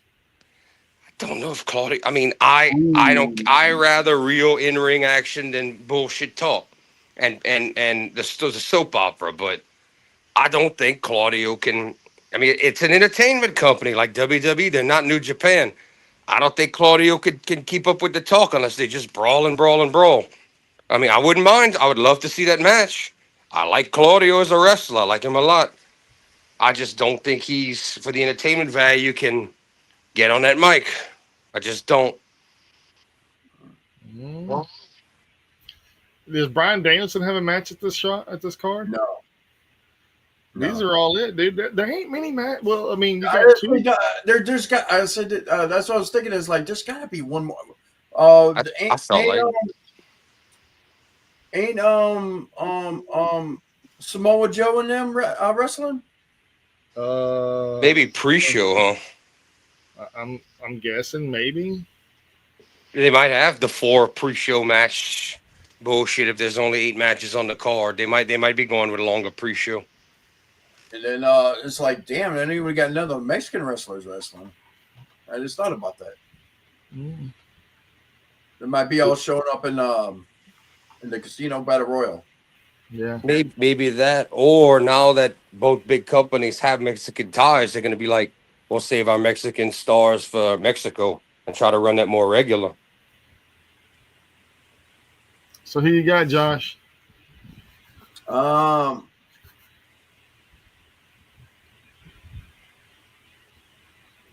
going with Hangman because it's time to pull the belt off of Mox. It's time to pull it off. Yeah, it is. I just don't see anybody else. So waiting. What would be the next big? I mean, you're not going to do it at nothing. So this is fucking. This is what is this? This is not Double or Nothing. This is All In. This is the WrestleMania. A lot of people say either All Out or Double or Nothing's the big one. So. All In is the big one. All In is the one that they sold the most tickets to ever at Wembley Stadium 2 years ago. 80,000. Right. Yeah, I got a feeling we're missing a match. We'll find out tomorrow because the Collision's tomorrow. I'm pretty sure they're gonna add a match. Does FTR have a match? Yes. All right, so we're missing something, huh? Yeah, okay. We had the World Championship, the tag belts, both women's titles are occupied or busy. You have that unifying match with Omega and Okada. What are the titles left? What about the men's TNT belt? That's Cole and Fletcher. Yeah. Oh, okay. I didn't even realize that was for the belt. And who's is Cole holding that right now? Cole is the champion. Oh boy, I can't wait for Fletcher to get that. I think it's FTR versus the Outrunners, ain't it? I think that's a match, ain't it? Dude, I thought that was on Ring of Honor. Okay. It could be. Let me double check, man. Let me double check. This right here, this is a different card. Same time.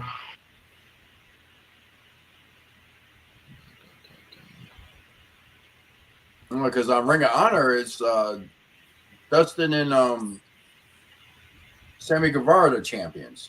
All right, look, here we go. Great. We got John Moxley and Hangman, Timeless Tony Storm, Mercedes Moné, Kazuchika Okada, Kenny Omega, Shelton Benjamin, Lashley, Kevin Knight, and Mike Bailey. And they added a third team, which was Our Father and Son. Swerve and Ospreay versus the Young Bucks. Men's Casino Gauntlet, Women's Casino Gauntlet, TNT Championship. That's all it's listed. Wow. Well, with the 2 gauntlet matches, you can extend that, and you got more people fighting on the cards, so it kind of makes a little sense that they have wanted. I still think the pre-show is going to probably have more than 2 matches. Yeah. I'm wondering, dude. Yeah, because they haven't even announced a 0 hour, so I'm pretty sure they're going to announce that tomorrow.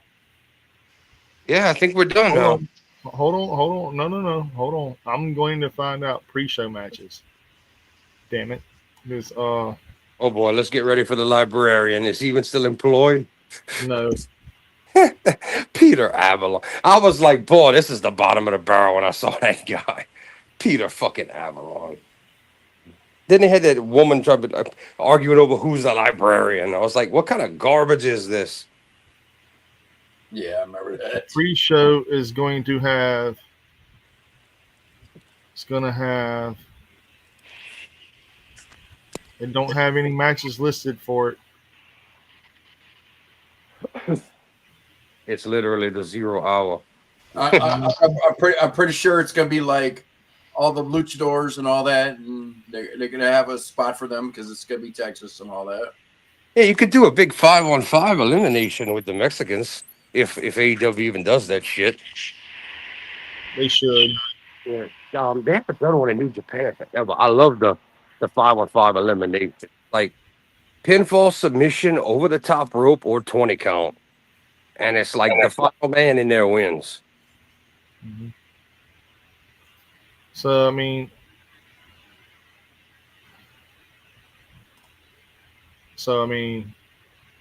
Yeah, that's it. Damn, no, I expect at least one more match out of that, but okay. well, you got 8 matches, man. 8 matches on that card. It starts at 2:00 in the afternoon, which is insane. And some of those matches are gonna go. I mean, it's not gonna be no 8-minute WWE. You know, like hey, the Bucks and Swerve and Osprey are gonna go 20+ minutes. Hangman and Mox are gonna go like 30+ minutes, counting everything. Fucking You think they're gonna have a Tony Khan driver? Tony Khan driver? Tony Khan driver? Tony Khan driver? I don't know, man. I think that some of these matches are gonna go long, like New Japan style. I think Okada and Omega are gonna go like probably a minimum of 40 minutes. I mean, if Okada does one of his classic style matches, the first 10 minutes are gonna be story building and crawling. I mean, that's just Okada's big match, Okada style when he's in like the main event. Like he just paces himself.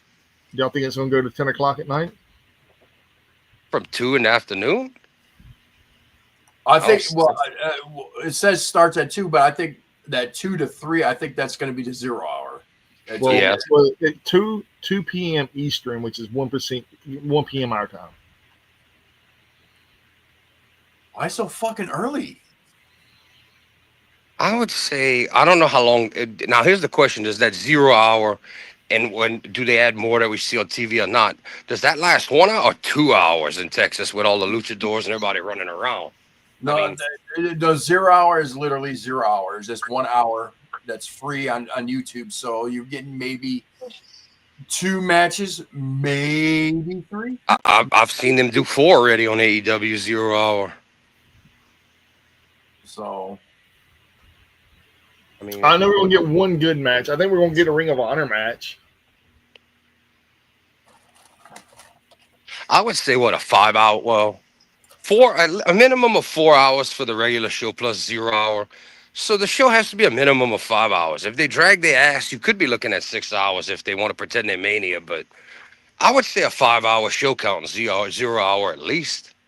This is their biggest. This right here is their biggest show this year, and it still isn't selling tickets like it should. Well, And it's at Globe Life Field in Texas. It's at the Texas Ranger Stadium, and there's still too many tickets available. There's going to be a lot of blocked off shit up there. They're going to dim the lights and have the black curtains over some seats up high, or move everybody down, or block off part of the arena. Some of the floors still ain't even sold. All right, they're going to have to block off half the place and put the entrance ramp in the middle, the center of the place, and just use half of it. That's what they're going to have to do if that's a but how many people you could fit in there? 18, 20,000 more? More. Like 40? Matter of fact, let's see. I'm going to see. If it's a 40,000 plus arena, they're blocking off a minimum of half. They're only going to use a half to a quarter of the place. Oh, I'll be right back. 40,300. Oh man, they're at least the stage is going to be in like where a 50-yard line would be. If they how much is sold so far? I'm checking out right now. They might have to go down to a quarter. They might have to move that stage even closer to one side. 19,000. 19. All right, so they're halfway there at 40,000. Yeah, pretty much put the stage up around the center of the place and use one side. That's or back it up a little bit. That's about all you can do. 20,799, with roughly 3,000 more remaining to be sold. So you're looking at like 24,000. Well, it's And over half, and then you have to make more room because you have a stadium, you have a stage, you have to have emergency exits, you have to have the gaps on the floor, so you got to have some extra room there. So hold on. All Out in Toronto, September 20th. so the next pay-per-view is going to be All Out. Nope. Nope. Forbidden Door.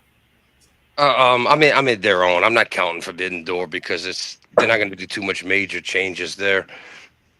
So yeah, Right, so if I'm Mox gonna don't get lose, a picture to show you this. This is what's still available. if And, Mox don't lose that belt at this show this weekend, you got to wait all the way till All Out. Yeah, I think Mox is losing that title. This is all that's still available. All right, the blue is available. Yeah. Oh, I can see it from far away. I see light blue and dark blue. Well, hold on, let's get closer, shall we?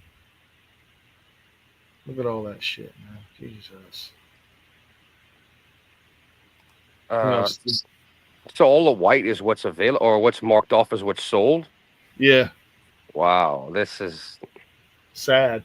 they need a title change, big time. They need to create some drama. They got to move some shit around here. Well, we know what we didn't do. We didn't do predictions on who's going to show up. Because no one cares. I mean, who's going to show up besides people that are already on the roster that have been away? I mean, who are you going to acquire? Tony Khan has so many fucking people he can't even use. Yeah. What We don't even about have Ring of Honor on the show, on the main show. what about Copeland? And it's like we haven't heard no hair from him in a while. Yeah. I wish I knew Jay White's timetable on his injury. All right, so I mean, all this over here, if you can see the mouse over here, all this gray over here, all this is going to be backstage. Right. No one's going there. Yeah, because I mean, Or stage. this right here is going to be the stage, and that's going to be Yeah. the ring entrance there. And there's the ring, and then here's a VIP deck. No seats available. And the first high rise right here, they're all sold out. Except for right here, this little bit area right here. And this corner right here is where they're selling tickets to. How much are tickets over there? They don't even tell me how much tickets are. Well, it's kind of easy for them to block off the side stage, like where seating is, because WWE won't have people there a lot of times. Right, okay. $43.20 for way up here. So second level nosebleeds are $40. Yeah. And right below it, right here in this corner, in the high rise, like right above the floor, is $69. And that's right here by the entrance, right here by the stadium, right here by the ring entrance, right here. Yeah, that's kind of a desirable location when you're a mega fan. If you don't want to be by the ring, you get to see everybody walk down. Yeah. It's become a thing in modern wrestling. And then right here, there's 4 tickets available for $156.22. WWE charging $600 for that. Yeah, and these right here are $333. 7 tickets for $701 and some change. Right here is 21 tickets. $429.60. Man, Jesus. The prices compared to WWE aren't bad, but they're not drawn either. No. $262.35. These right here are $94.15. $701.35. $52.95 for way up here in the nose. Well, how much? $43.20 for way up here. I think the problem is location. And whereas once upon a time the South was a stronghold for Southern wrestling, this ain't Southern wrestling. It ain't that generation. I mean, the Louisiana shows are getting worse and worse for like big stuff. more people are breaking their neck paying to see the Indies than WWE. And then the Well, I fan, mean, Wildcat Sports Pro, man, is legitimately a growing sport in Louisiana. yeah, they have a And we dedicated all- fan base that drops $280 to sit at ringside. They do, dude. They sold out whenever me and Phil went, man, and we had standing room only seats, and we had to pay like $40 a ticket. Yeah, they have their loyal supporters. You know, they have their, like I was talking about that. Josh was asking me about that show earlier at the Lero Center. Ringside was damn near sold out when we looked weeks ago, and those were like $280 a piece or something like that with the meet and greet. I mean, they jumped on that shit. The only stuff left was pretty much floor seats behind like third row. Yeah. Yeah, when I went to the OnlyFans event, yeah, all I had was standing room only. Yeah. Yeah, I think AEW is just not a draw down south, and the only reason WWE is getting the majority of people they do is the kids are like, "Mom, Dad, I want to go see the." And all right, we'll go because I watched a couple of those Cajun Dome shows in Lafayette, and you talk about some of the deadest crowds for WWE. It used to not be like that. You also come out and everybody go nuts, bro. They're not making a sound. Like Hey. they even canceled one. Hey Jordan, you want to get a wheelchair real quick? Dude, we can get the ADA right there on the floor by the ring for $144 a ticket. Hey, I got a cane. I could get my partner who's in the wheelchair and be like, "Hey, I'm with him, y'all. Y'all got to help us out." Hey, Yeah, wait a minute. I got a legit handicap placard Hey, because of my foot. look, there's another one right here, $127.80. And then what part of Texas this is in? Arlington. Where? Arlington. Right side of it's outside of Houston. No, not Houston. Dallas. Dallas. It's outside of Dallas. And damn near a 10-hour drive one way. Then you got to buy a hotel. Then everything's marked up because of the event going on right there. Then beer is going to be like $21 a pop. Yeah. Yeah, and And that you would can't bring your own have shit. been the good part for me because I got family in that area because I could just gone and stayed with them, gone to the event, gone right back there. They have an AEW 5-pack for $43.20 a ticket. Wow, dude! They're all these right here are up in the nosebleeds. Got to watch TV to watch the match.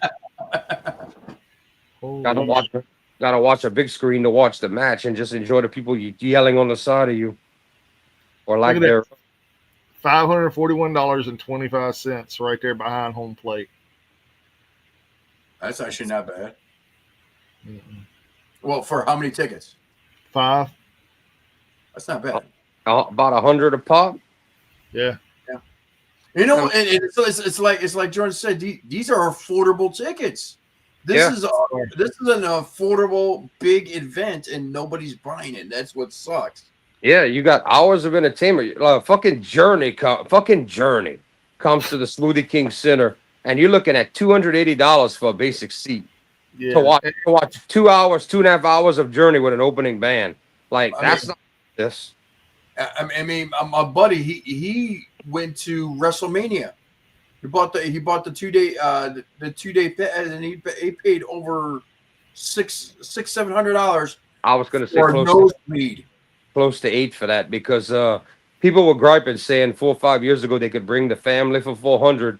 Then they're like, now it's like $800. Almost $1,000, dude. That is insane. Yeah, and that's just for regular seats to bring you, to bring you and your two, you the wife and 2 kids. They were like, it ain't $400 no more. Now it's like $800. You want to hear the bad thing about these tickets? You're in the fucking sun, dude. Oh, this is an open stadium too? Oh yeah. At this time of year down here, go.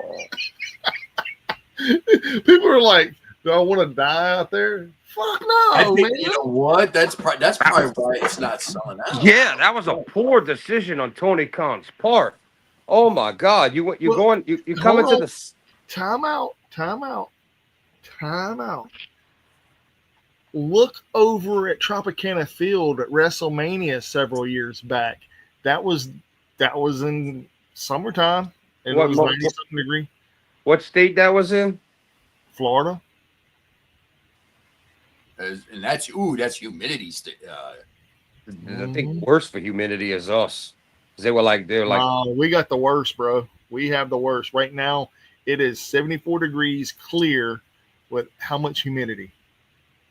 92% humidity. Oh, it's 81 right now. I'm sorry, 81. And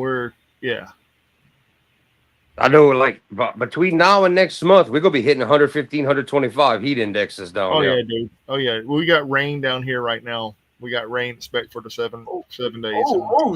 Look this up. What's the weather conditions going to be like in Texas? Oh, I didn't Wow. even think about it. Yeah, you're They talking about bet- And you know what? He just said rain for a week. If that rain stops and all in happens, bro, you know how hot it's gonna be right after that rain. Oh my God, scorch! Like whenever that rain stops, it's gonna be a fucking beat you up, fucking brutality. what is it? July 11th or 12th? 11th. 12th.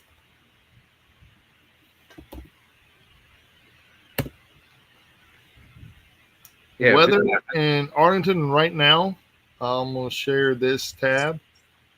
On the 12th, it's gonna be 94 degrees. Ouch! Woo! man. Ouch! Man, I'm kind of glad we didn't decide to go. Look at this. Look at this. At 1 p.m., it's gonna be 88. And that's when 0 hour starts. When the show starts at 2, it's gonna be 92 degrees, feel like 97. That man, and that's not even as bad as it could be, but that might be why a lot of people ain't buying. I don't know what was he thinking to go in an open top stadium in the South in July. And at 3 p.m., it's gonna be 99 degrees, 100. You say 100 degrees. And at 4 p.m., it's gonna feel like 101 degrees. They got people passing out from heat stroke. And they want their money back, bro. And then let's just say, because that's 2 hours into the show, that's not even close to halfway through. Let's keep going. And we're going to come down 100 degrees at 5 p.m., 100 degrees at 5 p.m. Yeah. And then 6 p.m., we're looking at 95. So that's when it's going to end. Dude. Wow, bud. Wow, I don't know why The show is supposed to stop at 5.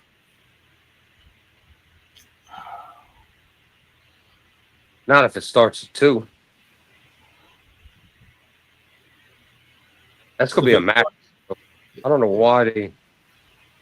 He should have waited. He should have started it later when it starts cooling down. That's the equivalent of.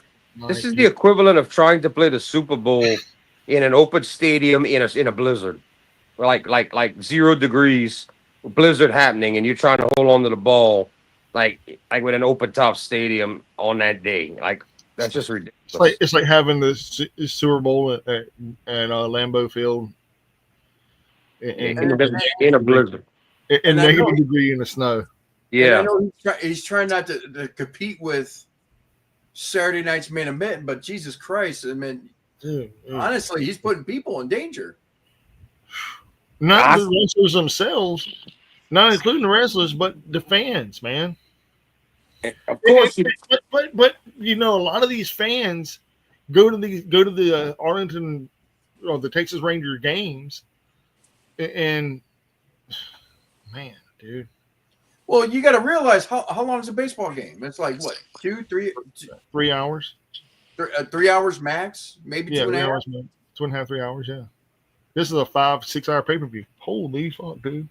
He should have put this as a regular pay per view, where at least the sun was out. It'd be hot at the beginning and just cool off at the end. That's like the problem. WrestleMania does. WrestleMania does. Yeah, As the sun sets in the west, Texas is still that. That's why you're seeing 2 o'clock to 5 o'clock is going to be an absolute scorcher. That heat's going to stay there 6 o'clock, even to 7. Like the whole show is just going to be an oven with an open top. And you know that field right there, that ring is, that mat's going to be at least 120, 130 degrees. Oh man, and of course Tony Khan don't look at none of this stupid shit because Mr. Billionaire is going to be in his air conditioned box, not giving a shit. He didn't think about none of that. That's one of the first things I'd have done. I'd been like, get the show up north, not down here, not down here. If he should have done it, he should have done it at the Superdome in New Orleans. Take advantage of what fucking WrestleMania fucked up on this year. Yeah, and you know what? A lot of people, well, once they would get their money back, of course, that paid. A lot of people could have been like, "Hey, we'll still go down there, and there'll still be something. We can go down there and party." That would have been a better idea. I mean, yeah, they got issues, but at least the place is closed. I mean, the only reason why Tony Khan is doing it like this because he doesn't want to compete with Saturday Night's Main Event. I mean, I would have competed with that. It's a shit show. Who wants to see? Who wants to see Gunther and Goldberg? Who wants to see that? I bet you he's kicking himself in the ass right now. Not to mention that's the only match on the card. No one's dying to see anything else on. You're seeing this, right? Look at all this stuff right now. 91% humidity. And why? Not even gonna be. And Texas isn't a humidity state, dude.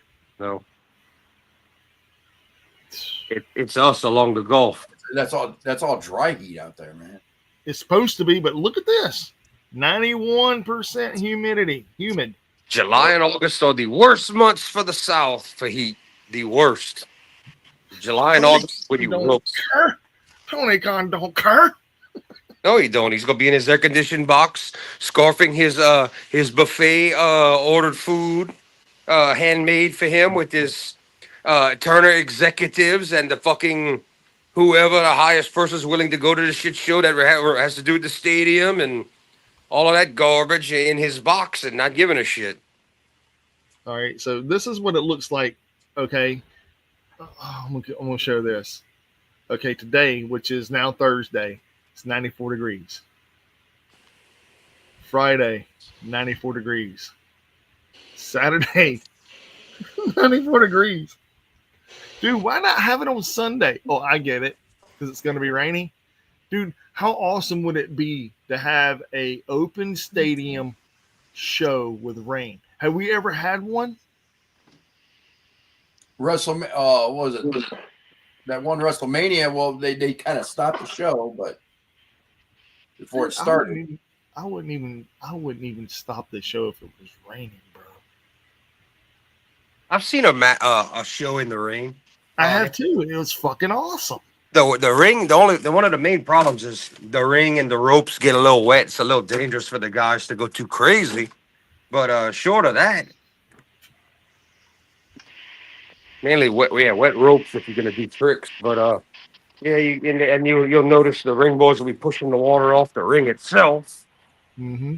Trying to dry down, like the young Lions were all trying to dry down the ropes. They had one outside of it was Suzuki. I think it was Suzuki's 50th match was in the ring. If I could be wrong, I think it rained that day. Yeah. They were constantly drawing the ropes. The one where he fought Okada to a time limit draw in the white. Yeah. That was outside. Yeah, I think pretty sure it rained the majority of that show. And it stopped for the main event. Dude, look at this shit, man. July 1st was 91, 92, 88, 87, 86, 86, 90, 93, 96, 94, 94, 94. Shit. And it's good luck, everybody. He should honestly. The smart thing to do is delay it. Start it at normal time. Let this go into the night because, You're gonna have these. You're gonna have fans and your wrestlers cooking. Yeah, but you know Tony's already got his food ordered for his box, bro. He's got to have his delivery of his caviar and everything's all set to be ready to go by 1 o'clock. You know, can't inconvenience Tony effing Khan, bro. Asshole. Well, on that note, it's 1 o'clock, guys. Yeah. I think we're done talking about the AEW of whatever they're going to do, man. And I hate that. God, I hate that. Oh, just one more piece of wrestling news before we go.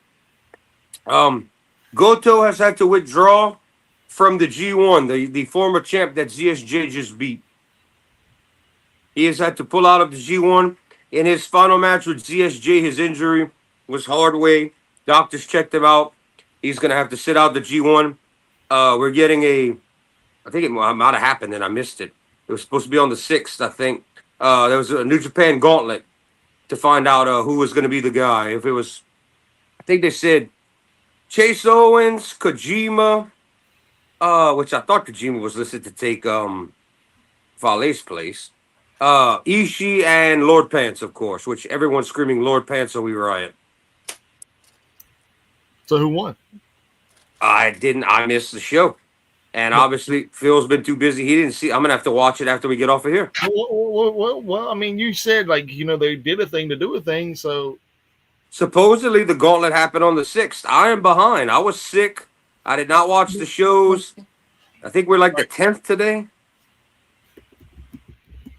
But, I don't know who won the gauntlet. I have a feeling it's going to be Chase Owens because he's available and the other two already got eliminated. And I thought Kojima was supposed to already be in a match. But and Chase is usually good at four-way and cheating and shit. Old cheeseburger Chase. Running around with the... Here we go. The G1 so far as follows. The full 20 competitor field for the 25 is now set. With victories at Friday's New Japan Soul event, Ryohei Oiwa and Yoshihashi became the final two wrestlers to qualify for the tournament. Oiwa defeated Satoshi Kojima to earn the last spot in A block, while Yoshihashi took the final B block spot by defeating Chase Owens. Oh, okay. Well, there it is. All right. Well, they named some of the wrong people or whatnot.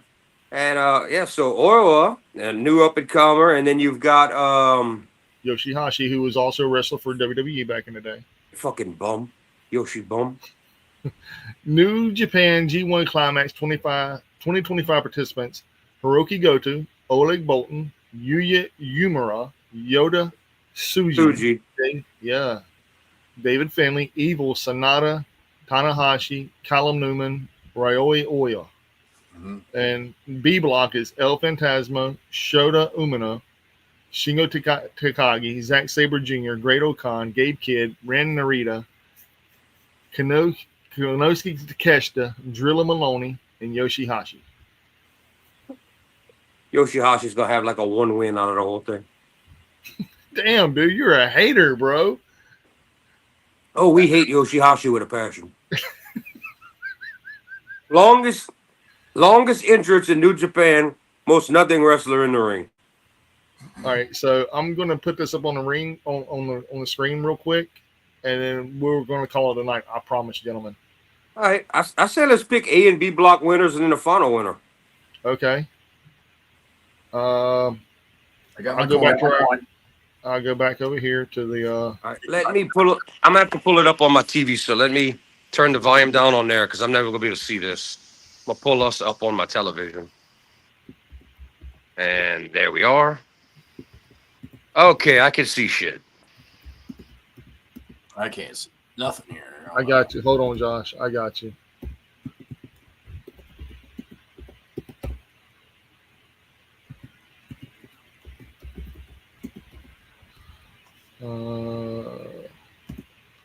Because I'm fixing to fix that real quick. Now you see Goto's still listed there. That's the wrong lineup. Who? You see Goto on that list? He's injured. Yeah. He's out. So that means there was another. You know what? Hold on. Let me find out who. I'm gonna pull up New Japan's app and I'm gonna find out who who got in because we're missing one man.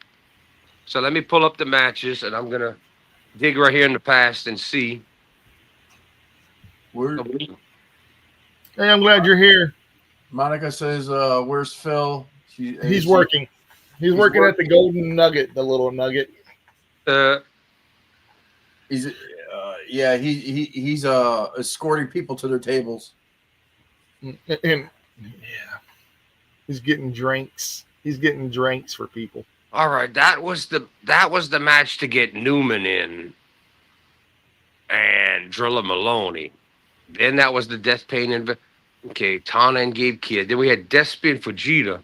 But that's let me press this because it must be on this card. So let's look at episodes. This was the 6th. So Is all right, Goku kickoff. still there? Shingo, Tana, Fana. Okay. G1 Climax Last Chance. I've got it. The 4 men are who I said it was. It's the 4 I told y'all earlier. I'm pressing the match now. I'm going to fast forward to the end and tell y'all who won. I just told you, Oiwa and No, that was the final 2 men to get in before Goto was injured. Oh, okay. This is going to be Goto's replacement. And 2, nope. I'm almost to it.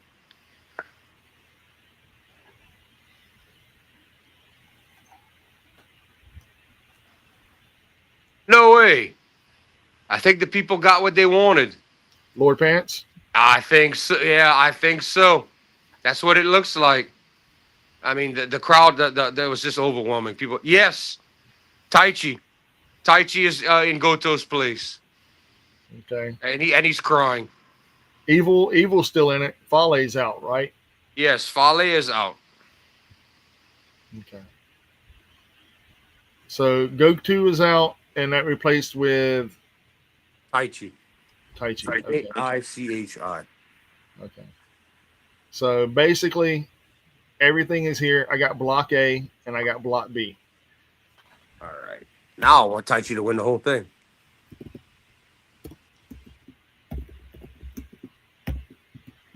All right, let me get back to y'all so I can see everything on here. All right, Wednesday night.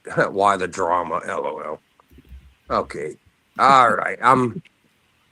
I am back with y'all. Okay. And I could see you're redoing Goto. All right. Well, A block. So Taichi is up there, and dude, man, okay. I could see 1, 2, 3 men. Oh, okay. Now he's got the rest of them. I could see 3 men out of that winning. That's all I'm saying until y'all vote. I should go last since I know the most. No. You're going first on the G1 Climax, Block A. Well, I'm going to help y'all out of that. That helps me then. I'm happy. And I'm pretty sure Josh goes last. And no, I go last. Josh goes second. If Josh wants to swap on me and him can swap. That's up to him. All right. I'm debating between 3 men for A block. What do you want to do, Josh? You want to swap on me, or you want to go second? I'll go second. Okay. Cool. All right, for A block. Son of a bitch. I'm gonna have to go with. Man, I should go with Lord with the reception he's been getting. They should put him in. That'd be awesome. Him and Zack Sabre Jr. were one of the best tag teams ever.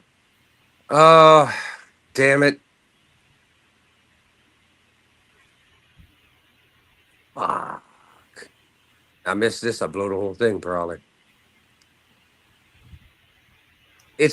I say it's gonna be. I'm going with Lord. Fuck it. I'm going with Lord Pants. Fuck it. Lord Pants for Block A. Yeah, even though they just put him in and he's probably not going to win, I'd put him in because the crowd are going nuts for him. From what I understand, the rules are as follows. Correct me if I'm wrong. Every wrestler has to wrestle everybody in their block at least one time. Yep. Okay. Same way for Block B. And then they take points from whoever wins Block A and then Block B for the finals. Yep. That's how Just like done. the Continental Classic. Yeah. That's how it's done. That's pretty much where the rules from that came from this. Okay, cool. So, all Yeah. right, Josh, you go. Oh, okay. Wow. Oh, I can't really toss a coin on this one. No, there's No, you cannot. no, there's 10 people, man. I'll give you my pick. Well, not my pick, but this is what these right here are 20 of the top wrestlers in New Japan. Okay, so he's going- Heavyweight wrestlers. in Yeah, New these are only heavy, and they can be tag champs or other champs. They cannot be juniors. Have to be heavyweights. Yeah. All right. you have- Block A. I'm gonna go with Finley. That was my choice. That was my choice. Honestly, he stands a good chance to win. For Block B, you're gonna have to scroll hold up. on. I'm gonna get to Block B in a second. We got Block A first. Oh, okay. We're doing it like that. All right. I'm going with Tanahashi. His final G1. Yep.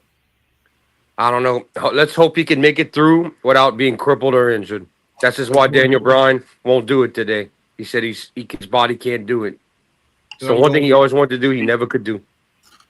Block B is as follows: El Phantasmo, Shota Umino, Shingo Takagi, ZSJ, Great Okan, Gabe Kidd, Ren Narita, Takeshita, Maloney, and Hashi. And I get to go first on this one. And this right here is the hardest one to pick because ZSJ is already the world champion. Is he allowed to be the champion? Yes, it has happened before. Guys like Omega have entered as champion and actually won the damn thing and chosen a champion, challenger. Yeah. You can also lose as champion and still, you're still the champ.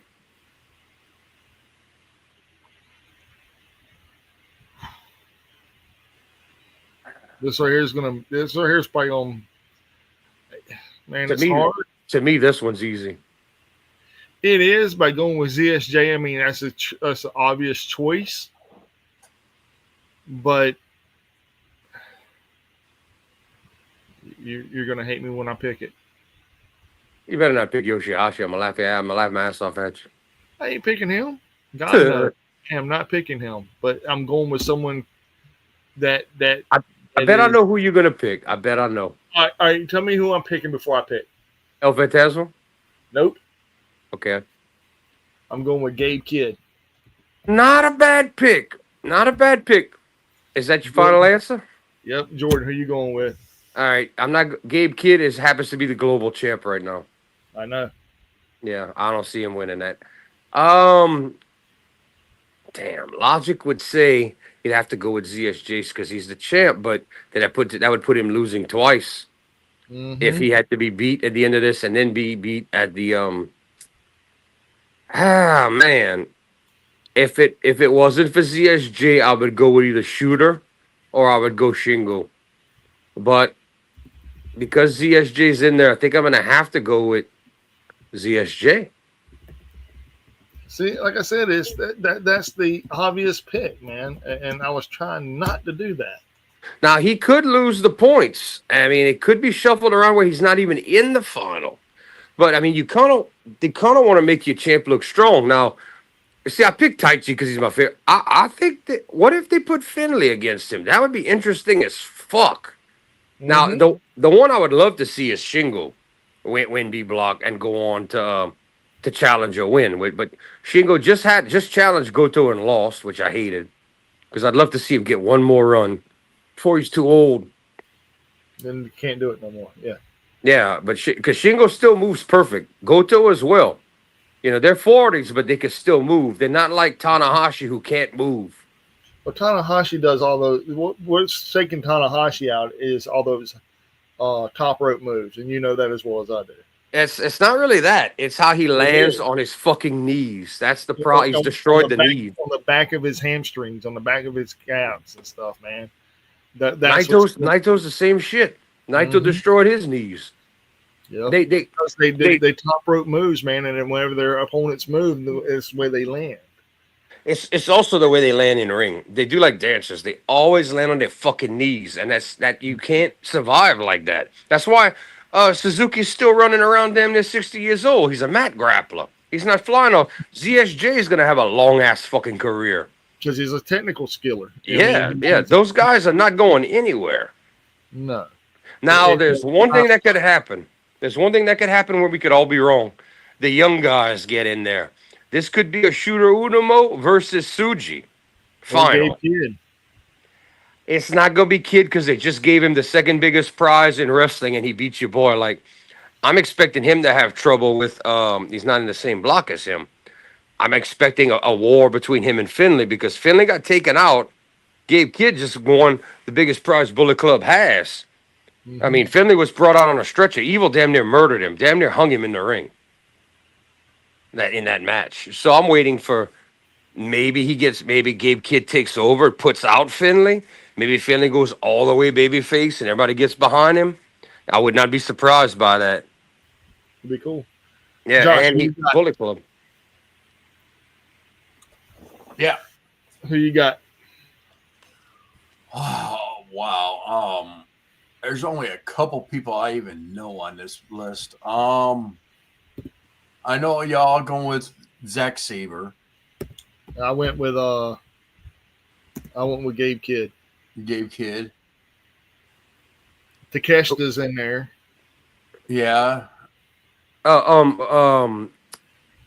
Takeshita got beat by Olden Bowleg, by the way. So Takeshita is no longer the neverweight champion. Mm-hmm. And Bowleg has made history. He's the first young lion not to be sent on excursion because before he was sent away, he became a champion holding the Never Trios titles, and now he holds this title. So he is from Kazakhstan. He is very much a guy to look out for in the future. He's never had to go on excursion. He's already on his second title. Mm-hmm. Let's see. I'm gonna go with Takeshita. All right, Takeshita it is. Yeah, just throw a wild card out there. I think after Wrestle Kingdom, Takeshita's going back to AEW. I think his run's gonna be done in New Japan. Mm-hmm. Possibly after the G1. If not after the G1, he's gone by Wrestle Kingdom. That's my prediction for Takeshita. All right, so what do you got for the final there, Josh? Oh, for a final? Mm-hmm. Who's my two? Is Takeshita and Finley. Finley. That's a very good pick. He might be right. And I got next. I'm going with Tanahashi. You're crazy, bro. You're crazy. Jordan, who you got, man? Because Tanahashi's having his final match at Wrestle Kingdom.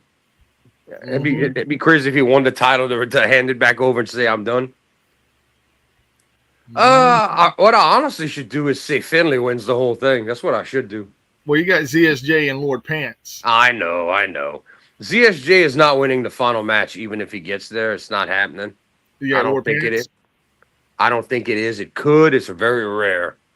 He would have to. ZSJ would pretty much have to pick Finley to fight him at Wrestle Kingdom if ZSJ won. So it's a long shot. Damn. Then the young guys are throwing me off. See, if Ergo was in the chat, he would tell Yusuji to win the whole thing. That's who Gabe Kidd beat for the global belt. Doesn't make sense. Huh? It makes sense. It does. Plus, he's one of the three musketeers that they're building. Last year, Shota Unomo won, but they tried pulling a Roman Reigns and making people pick him, and they booed him at Wrestle Kingdom. So bad that they had to reboot his career and shaved his head and everything. They're like, okay, we're gonna make him work. We're gonna make him work like a dog from the ground up since y'all don't want him yet, because he's like the chosen one, like the new Tanahashi. So they ZSJ defeated him, retained the title at last Wrestle Kingdom. But I thought we were picking out of our picks, like from Block A and Block B. So Yeah. you either have ZSJ or Lord Pants. Who you got? I know. I doubt they would change it, but man, he should at least get one. And him and ZSJ would have such a good match. I don't think they're gonna do it, but I would love to see Lord Pants win the whole thing. That'd be so amazing, but I don't think they're gonna do it. So I might you have to. go- I might have to go with Finley in the A block. You can't. You can't, dude. All right, Jesus. then fuck it. I'm going with. If I'm gonna lose like that, then I'm gonna say ZSJ wins the G1 and chooses Taichi for a rematch at Wrestle Kingdom. If I'm gonna go that stupid. If it's gonna be that dumb, I'm gonna say ZSJ wins the whole thing. Lord Pants makes it to the finals, because they're old friends and he respects the fuck out of him. He's gonna say, "Let's do it one more time at Wrestle Kingdom." If I can't change my pick. Yeah, I mean, dude, this is fantasy booking right now. We don't even know what the fuck. You Well, know, I just fantasied the fuck out of it.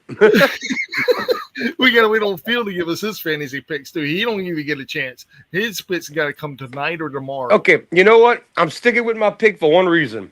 Because I didn't stick with Lord Pants, I lost the damn Dominion shit against you. So this time I'm not leaving Lord Pants' side. Okay, you going with Pants? Yes, I am. I'm Okay. going with ZSJ to win the G1, and I'm still going with him versus Lord Pants at Wrestle Kingdom. I think ZSJ is going to win, choose his opponent, and he's going to choose Taichi. That's what I think is going to happen. Okay. That's what I'm saying. I'm going as fantasy booking as you can fucking go. And watch this go be Shooter win the whole thing and get a rematch against ZSJ. You never know, man. It could. And if that happens, then it happens. Yeah, we'll see. It's not that important. It's not like, and anyway, when we get to Wrestle Kingdom, we're gonna make the list and we're gonna bid on all of that, on those fights. Oh, yeah. That's the big one. That's the big motherfuckers. Yeah. G1 is like a tournament, man. It's not really a pay-per-view. It's not. It's an individual. It's like if you had Raw, NXT, SmackDown, everything in the week, and you get G1 matches of top quality on every show, like every 2 and 3 days or 1 day break. Yeah. It's called the most grueling tournament in all of professional wrestling for a reason. Mhm. Because it takes years off your career. So I think Tanahashi is insane for even getting in it this year. Damn, dude. All right, so I'm gonna kill this right here. Boom. Yes, we are on year 35, guys. This is the 35th year. It's a long time. What happened? A little trivia. Who y'all think ever won the first G1 without looking it up? Somebody y'all know very well. 35 years ago? Yeah, who y'all think won the very first? The whole G1 was created pretty much to hand him a trophy. There was no title shot at the time. Who you think won it? It was an American. Hulk Hogan? Yep. Really? Yep. And Hulk Hogan is also the former IWGP Heavyweight Champion. 35 years ago? It was in the 90s. Yes, when he left WWF the first time before WCW, he went over there. He dropped the screaming, well, you know something, brother. And he sat down and spoke for the first time. He says, look, the WWF title is a trinket, a toy. I don't care about that. I want to wrestle with the best. I want the I can send y'all the video. He's dead serious. And Vince was pissed at him about him calling the WWF belt a toy too. Fuck that Yeah. title. Yeah, that's pretty much what he said. And he went to Japan. Hogan's coming off the top rope and doing insecurities and shit. Hogan really wrestled like his best matches. They're all dubbed in English today by Kevin Kelly. Wow. Which if y'all had the $10 a month for New Japan World, which gives y'all all the shows, you get to watch the classic Vault with Andre in English, with Bruiser Brody, with Stan Hansen, with Vader, with Hogan, with Sting, with Flair, with Rick Rude, with Brock Lesnar. Dr. Death. The whole thing is fucking there with everybody that ever went. Bret Hart, Dynamite Kid, Chris Benoit as Wild Pegasus, Eddie Guerrero as Black Tiger. They're Jericho. Yes, Jericho. Yes, you're correct. You could watch the early 1990s junior title tournaments with almost the entire WCW cruiserweight roster, tearing it up. All in English. And Muda. Oh yeah. The Hogan old, fought Inoki. Then The Hogan old- had to go get Samuda. The old NWO Japan shit. Yep. They all went over there. I mean, like a lot of them said, if you never fought in there in the WWF, you don't have a career. You had to do both. If you did both, you was traveled. All Well, right, you know, gentlemen. it's time to call it a night. Hell yes, dude. Fuck yes. If That's you're one not of- watching, if you're not- Wait. Hold on. Shout out to our sponsor, W Energy Drinks. Get your W Energy drink at w.gg. Use our promo code Ringside Rants, 10% off. All caps. and I got the jingle finally. I got the jingle. Got the jingle. Yeah. You ready to hear it? Fired. No. I'm not allowed to say any bad words. DUBBY because they want you to get high on energy. W. Okay. W. Also brought to you by Uncle Eddie's Guerrero Mexican chips. Like cheat to win. Yeah, they're flauta boats Cheat to win. or birria boats. Latino heat for everybody. Like cheat and steal. Buy the t-shirt. If you're not watching Ringside Rants, everyone, You're doing it live hour. yes, you are doing life wrong. And as a favorably, neighborly, good person we are, what we try to be, we're not just food that you eat, people. We're also Food for the ears, baby. damn right. And what is that saying you always say, Jordan? Hey, I can just show you. How about this lovely pinball table right here? That is not what I was talking about. Yes, it is, because you don't understand. What's mine is mine, but what's yours is mine too. I guess so. Yes. I guess so. Yes, that's where you think the Very pinball good. table came from. Dude, that's a nice pinball table, by the way. That's a 1987 classic. Yes, it is. Gentlemen, it's been a pleasure. All my pleasure. And thank you for all. And I wanted to say thank you to Chris for tuning for hanging out with us for a little while tonight. He had technical difficulties. He had to step away from it. He basically just wanted to come on here and throw Walter and JB under the bus, kind of, and roll them over. And I'm not going to even indulge those two pieces of garbage on our podcast. They're like the other guy from New York. They're not mentioned. They're trash. And they won't even bring that shit to my doorstep or get smacked in the face. A lot of people down here in this wrestling community is afraid of me. And he even said it because they know I will fuck them up. Because I don't run this mouth without backing these hands up. So I might get my ass beat, but they're going to know I was fucking there. But gentlemen, it's been a real pleasure tonight. I think we had an awesome predictions. Mhm. We had an awesome night of talking about G1 and also AEW All In, We went long. Look at that timer.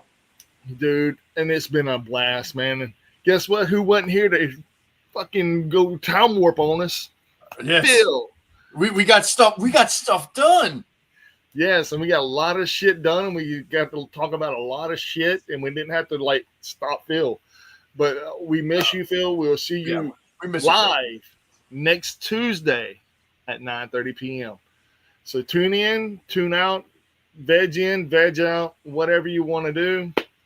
Come say hey, come say bye. Hell, just come. Wait, not like that. But anyway, anybody have any cool fun facts for the evening? Anything they Yeah, want to for share the with the freaking- class? Yeah, the show's getting ready to shut off. Yeah, this I got this new bike.